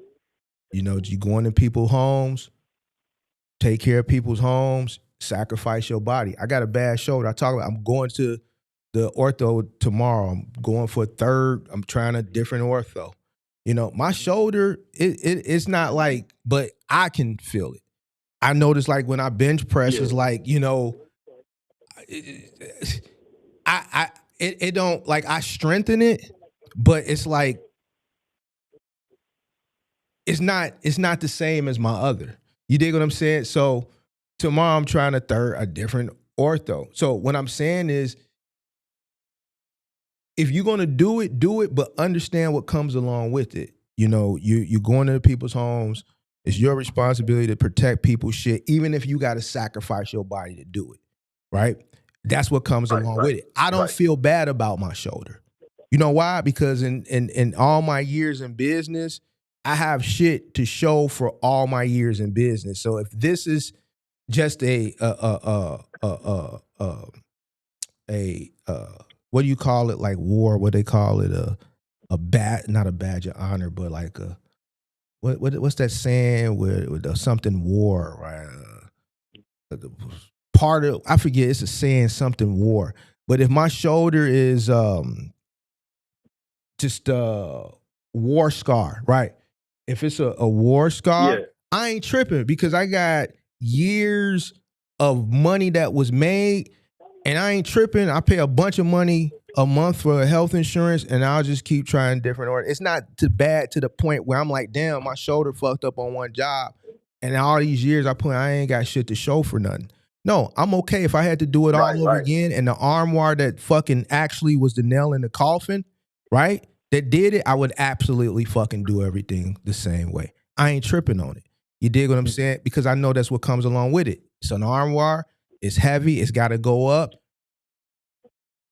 This is what I signed up for. I'm not the type of motherfucker who gonna be tearing a motherfucker house up trying to pull it up with a dolly. Now we're gonna put them straps on. I know my shoulder ain't the best because it got damaged on another job, and I'm doing this. I probably shouldn't be, but here we are. It's what it is. I ain't bitching. I ain't complaining. It's a part of the game. So as long as you go into it with that understanding what you're getting into, and accepting what comes along with it, then man, you got my blessings. Now, if you gonna half-ass it like George ass, then stay away from it, bro. Stay away from it. Appreciate Yeah, Rogue I on don't the got war I don't got scars, no yeah. problem moving it. Huh? Yeah, I don't have no problem doing that. I said I don't have no problem doing it since like whenever I move my houses are moved to another spot, I always move like 100% by myself. But it's a difference when you're moving. Undressing. See, and I said this yesterday. It's a Yeah, difference when you moving your right. shit versus when you moving Somebody somebody else else's shit. shit Yeah, on a professional level in no your lie to company, you. right? It's certain Right, shortcuts you may take for your shit right, that you cannot take for somebody else's shit, right? And that's what right. comes along with it. So when the reward is high because the risk is high. The risk going into someone's home. You touching everything in the person's home, so it's way more opportunities to damage shit because you're literally touching everything. Then you got to move this shit out of a place and move it into a place. So now that's more liability at stake because you got to protect the walls. You got to protect the floors. You got to protect the carpet. You got to protect the banister. You got to protect the entryway. Yeah, You dig what I'm saying? You got to protect the overhead. There's a lot of opportunity for loss, right? And you have to understand. And then there's opportunity for injury, right? right. And but the reward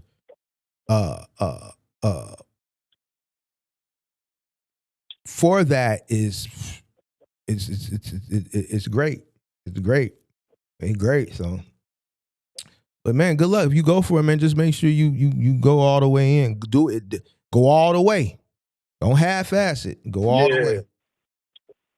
Nah, I'ma fuck with it. Like I ain't never had a failed, I never had a failed business yet. So I think I just want to know, the numbers, how to charge and shit and You gotta stuff come like in the that. But I'm gonna Discord. go We could back to the break more video. numbers down. I'm kind of veering away from moving content right now during the height of the moving season because I'm seeing a lot of fuck shit, and I just don't want to be the influence because that's what people know me for, to encourage people to go into people's homes. I understand the power of influence, but I also understand, Yeah. I don't want my influence to bring in bad actors. So I'm taking a step back. So if you want those conversations, then we got to have them more of a controlled environment. So Yeah. Shit. I'm gonna get back in the Discord. I fell off because I was on the road and shit. I wasn't able to tune in as much on tap in and shit. But I'm gonna definitely get back in there and try to get some insight and start off small, maybe 1-2 bedrooms, and just get my feet wet, see how it goes, whatever. Like I always questions, come to Discord, get some advice. okay. So one question I do have though with the moving, like most of the time, so say if you're going to move, do you require your clients to have like shit organized and packed up already, or do you even charge them to pack this shit? Because I know a lot of people houses you going and shit just be disorganized, like it be trifling shit everywhere, and But like that comes along with it don't be moving. I no had a box. guy in my Discord. He was in a panic the other day. He came in the Discord, did a Discord call, and I had to do a virtual walkthrough. It was a big house. Well, it was a normal size home, maybe 3 bedrooms, but the house was a mess, and he had to move the appliances, and he didn't know what. And it was 5:30 in the evening, and I had to tell him, like, you can't do this move. You can't do it. It's not the fact that he can't do it. He could do it. He's not skilled and he shouldn't be doing a 3-bedroom, but he doesn't understand that starting a job that large and then that large and that disorganized at 5:30 in the evening, that job is going to go all the way through the night into the next day. So I had to tell him not to do it. He had to face the customer and tell the customer that he couldn't do it and that he try to reschedule, which he was able to accomplish the next day, which was yesterday. And you know how long it took him to load that place? It took 8 hours to load. So if he would have started that job at 5:30 and he wouldn't have came into the Discord and said, man, Mark, let me turn the camera on. What you think about this? Don't do it. It's too late. That's a job that has to start bright and early in the morning. And he had a job the previous day that went to 4 in the morning.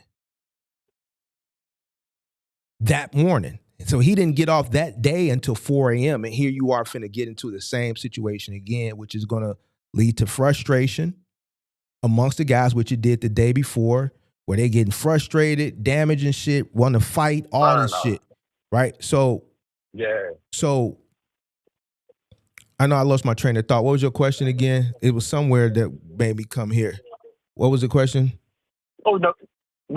I just was asking, do they normally, do you charge them extra if shit ain't organized? Like, people have loose all right, shit so that's hanging where I go. around them. So organized and unorganized, that's just the nature of business. You're going to have some people who are just organized individuals. You're going to have some people that are organized because they understand moving, because they move. So they want to, they're understanding to the point where they want the move to be as seamless and efficient as possible, because they understand efficiency is also going to help them save money if they're prepared, right? And then you just got some people like this customer the other day who was just a fucking wreck. Now, I can go into demographics and shit like that, but we got these racist white people that's watching right now, and I don't want to do that right now, right? So, but when you come into Discord, we're able to profile. I can teach you how to profile certain customers and things like that, so you understand what you're getting into before you get into it. But you're just gonna have some customers that are dysfunction. They operate in dysfunction, and when you get there, that's going to be obvious. And then you're going to have some people that understanding that being prepared and efficient is going to lead to efficiency, which is also going to lead to them saving money, because it's going to save them time on the move. You don't charge a person who is got their boxes stacked nice and neatly differently from the person who doesn't. It's just the person who doesn't, that job is going to take a little bit longer, because you're having to dig certain things out. You're having to clear pathways and maneuver around things, which is going to ultimately result into a higher bill for the customer, because locally you the standard would be for you to charge by the hour. Now, packing is something that, in my early years, I offered it. In my later years, I didn't. Unless we were moving a huge house, I stopped offering packing like around 2018. Unless we were moving like a big house. So it's just tedious. The guys didn't really like it. So it is separate. Huh? Yeah, packing is a separate, separate packing thing. Right. Packing is a separate thing. I always preferred and took customers that were already packed and ready to go. Packing means boxes packed, labeled, taped. Obviously, furniture, dressers, things of that nature. That's stuff that you're going to have to prep. You're going to have to wrap it, pad it. But the boxes, the guys over the years, I just got tired of bitching and complaining. You got to understand what you're dealing with. These guys, they just want to go in and lift shit. They ain't got time to be packing panties and boxers. And man, one dude, I was on a job. I'll never forget it, man. I'm packing the bathroom, fucking it. This dude got a whole bunch of HIV fucking prep shit. Like, man, that shit is like that. You come across shit that's just weird and like, bro, like you don't want to, you know what I'm saying? So it's like I'm dealing with like killers and shit. These niggas don't want to be packing no.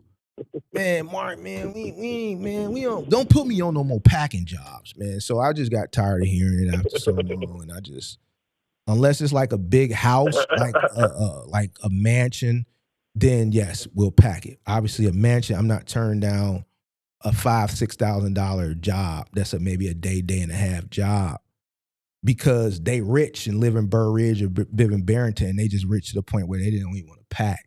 Yeah, I'm going to get that. We're going to charge you. All right, we're going to pack. We're going to start packing a day or two prior, and then day 2 or 3D is going to be the moving day. So jobs like that, yeah. Like I got away years later from packing apartments and shit like that. So, but that's at your discretion. You know, if you want to add packing as a but you got to remember, you got to send guys in there to pack. And I'm gonna tell you, movers hate packing. They hate going through people's drawers. They hate going through cabinets and packing plates and all that shit. They don't like that shit, bro. They don't like it. Because it ain't just packing. It also involves cleaning too. You gotta you trying to organize shit to where it makes sense. Well, it's just tedious. It's tedious. You gotta pad the box. You gotta take a plate out. You gotta wrap it with craft paper. Wrap it with bubble wrap. Tape it. Put it in a dish pack. Do it again. Wrap it. Like that's just some shit that you got guys who just there to lift, and they don't like that shit, bro. They just hated it, and I just get tired. But if that's a service you want to offer, then yeah, you can charge for that. It's an upcharge, and you can charge for the labor, and then and there's an upcharge for the material. You buy the material wholesale, dish packs, shit like that, craft paper, bubble wrap, get it from a moving supply warehouse, and then just do a markup on it. It's a lot of money in material for packing jobs. A lot of money in material for packing jobs. See, and the most thing I heard you say, I was watching one of your lives or whatever, and you was talking about how the truck is paid for, everything paid for itself. From the truck to the fuel, it's just everything marked up. And I was like, man, that shit sounds good. Like it's really a low overhead business because your client is almost like having a double rental property. And you got one of the tenants paying for the house, and the other side is all private. Mm-hmm. You know what I'm saying? It's like sound like a real low overhead, and like I told you before, that my customer pays for everything. Shit. Customer pays for everything, even if you're not at scale. You getting started, and you rent a U-Haul. If you know a U-Haul is $39, $40 a day, they charge you $1 a mile. The customer told you we moving from here to there, point A to point B. You know where you live. You know where the U-Haul is. You can calculate, I'm going to pick the truck up from this U-Haul. I'm going to leave my car in the lot. From the U-Haul to the move out is this many miles. From the move out to the move in is this many miles. And then once we finish with the job, from the move in back to the U-Haul to drop off with this many miles, you can calculate the miles. You can calculate the fuel. You know the total of the cost. You know how much you're going to pay for the insurance. So you know how much the truck is going to cost you, and then you can add taxes on, right? So, okay, the truck is going to cost me $100. Boom, I'm going to charge a $200 truck fee. It's going to be about $100 all in. I'll charge $200 for the truck fee. So now I'm covering the cost of the truck. I'm getting $100 on top of that. I know I got to pay man $25 an hour. I got to pay a little phone them $25 an hour. It's going to cost me $50 an hour. I'm going to charge the customer $50 an hour, man. It's $100 an hour. So I'm making 100% on the labor. I'm making $100 profit on the truck fee.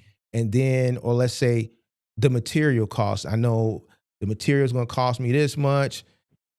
It's this size job. We'll probably go through a roller shrink wrap, probably about 5 rolls of tape. The blankets are, once we recoup the cost on that, because we're reusing the blankets over and over, and this cost is already recouped.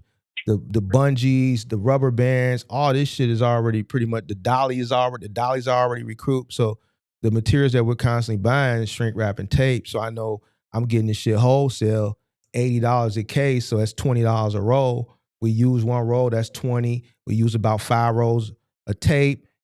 I buy the tape by the case, that averages about $2.25, $2.50 a roll, depending on where you buy it from and how many yards you get, 55 yards, 110 yards. So I know, let's say $3 times 5, let's say, right? It's $15. So I know with material costs, I'm all in $35. So even if I charge the customer $200 for the truck fee, my cost all in is $135. I'm still making $65 off the truck plus the labor. You dig what I'm saying? So I'm not really in my pocket. The customer's paying for everything. I ain't gonna lie, that shit sound like a win-win. You know what I'm saying? So, I ain't gonna lie, that shit sound like a win-win. So I ain't yeah. I'm gonna definitely take a swing at it. I'm gonna be back with an update, and I'm gonna tap in the Discord. While I'm getting it together, trying to figure it out, and yep, I'll definitely be back. And I appreciate you for all the game knowledge, everything you do, bro. Appreciate you, man. Good to hear from you. Yeah, sir. All right, boy, be safe. I'm gonna tap. All right, bro. All right, back. All right, man, let me get out of here, man. Danny Wayne, what's up, man? Good to hear from you. Glad you still out here. Danny Wayne, one of the cool white guys. Danny Wayne, one of my cool, man, I hate, I always gotta let Danny Wayne tap in, bro. Danny Wayne, I gotta go, bro, because I gotta hit the gym, and it's ladies' night, man. I'm going to one of my little spots tonight, bro. It's ladies' night, man. See what the chicks looking like tonight. So I gotta get out of here, Danny Wayne. But Danny Wayne, every time you come over here, I gotta make sure you Gucci. Danny Wayne, one of my cool white people that I fuck with out here in these streets. He one of the ones that ain't a hater. He understand. You dig what I'm saying? He gets it. You dig? Oh, Sage back? Nah, nigga, it ain't back because the number is there, Sage. If you want to have a conversation, we can have a conversation. If you want to play these kiddie games, then I'm gonna let you play them by yourself. But if you want to have a conversation, my number is pinned right there. You dig what I'm saying? It's pinned right there. You dig what I'm saying? The number pinned right there, Sage. If you want to have a conversation, the number is there. I don't come into your chats. I don't even watch your content. I don't do like what you're doing, I don't do. But if you want to have a conversation and you want to get to the bottom of everything, then we can do that. It's no. I'm not fretting nothing. You dig? I just don't understand it, bro. Like, niggas is 50 fucking years old, bro. Come on, man. This is crazy to me, pimp. 50 fucking years old, bro. Danny Wayne, you Gucci or what? See what I'm saying, y'all? Man, call you out. Say the number is at the bottom. You don't call. I just don't know, bro. Like,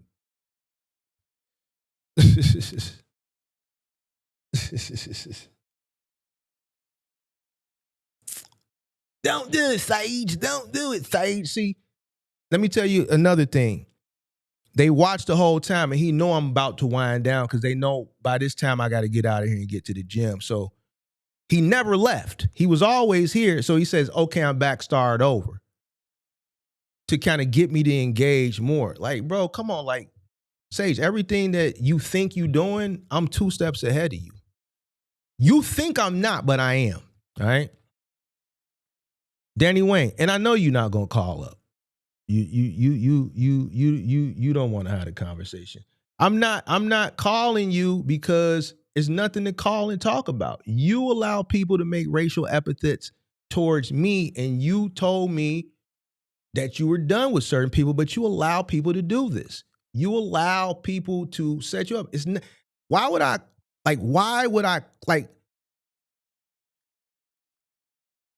if what's known don't need to be explained, why am I calling you? And then too, if it's done publicly, it should be handled publicly. When a person makes racial epithet towards me publicly on your platform, that's public. Why would I want to have a private conversation about it when you're allowing it publicly? It should be handled publicly.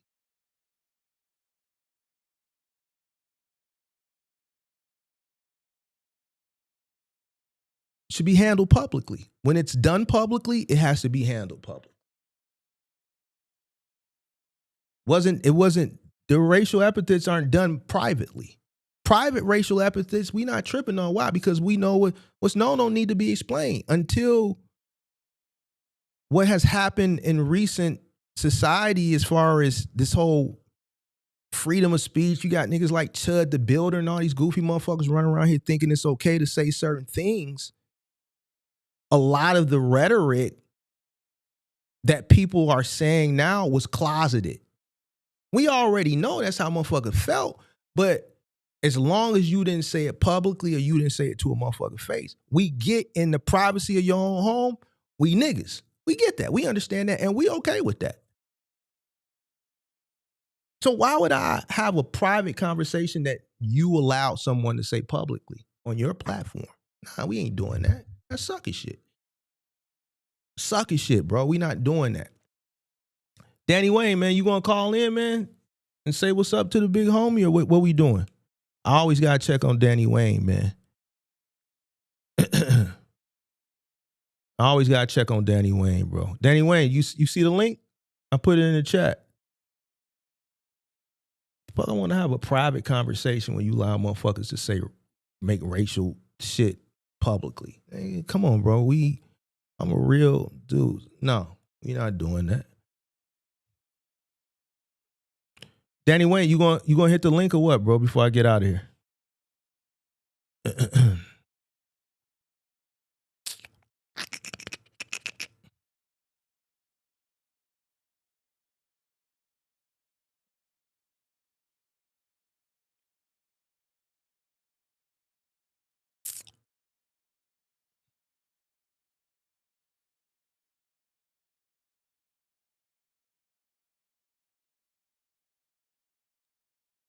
All right, cool.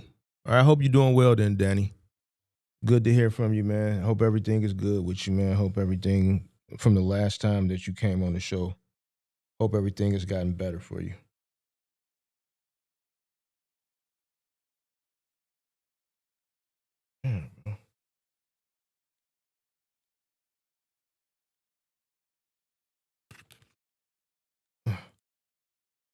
All right, so let me close the phone line down. Where our detractors, they don't want to have a conversation. I get it. I don't blame them. It ain't gonna go well. Phone line, no. All right, Ty, I think I got to go into Discord because there's some conversations that I'm supposed to have. Had those on my way to the gym. All right, guys, have a good weekend. Stay safe. Don't get yourself into trouble and stay sucker free. All right, I'm out. Peace.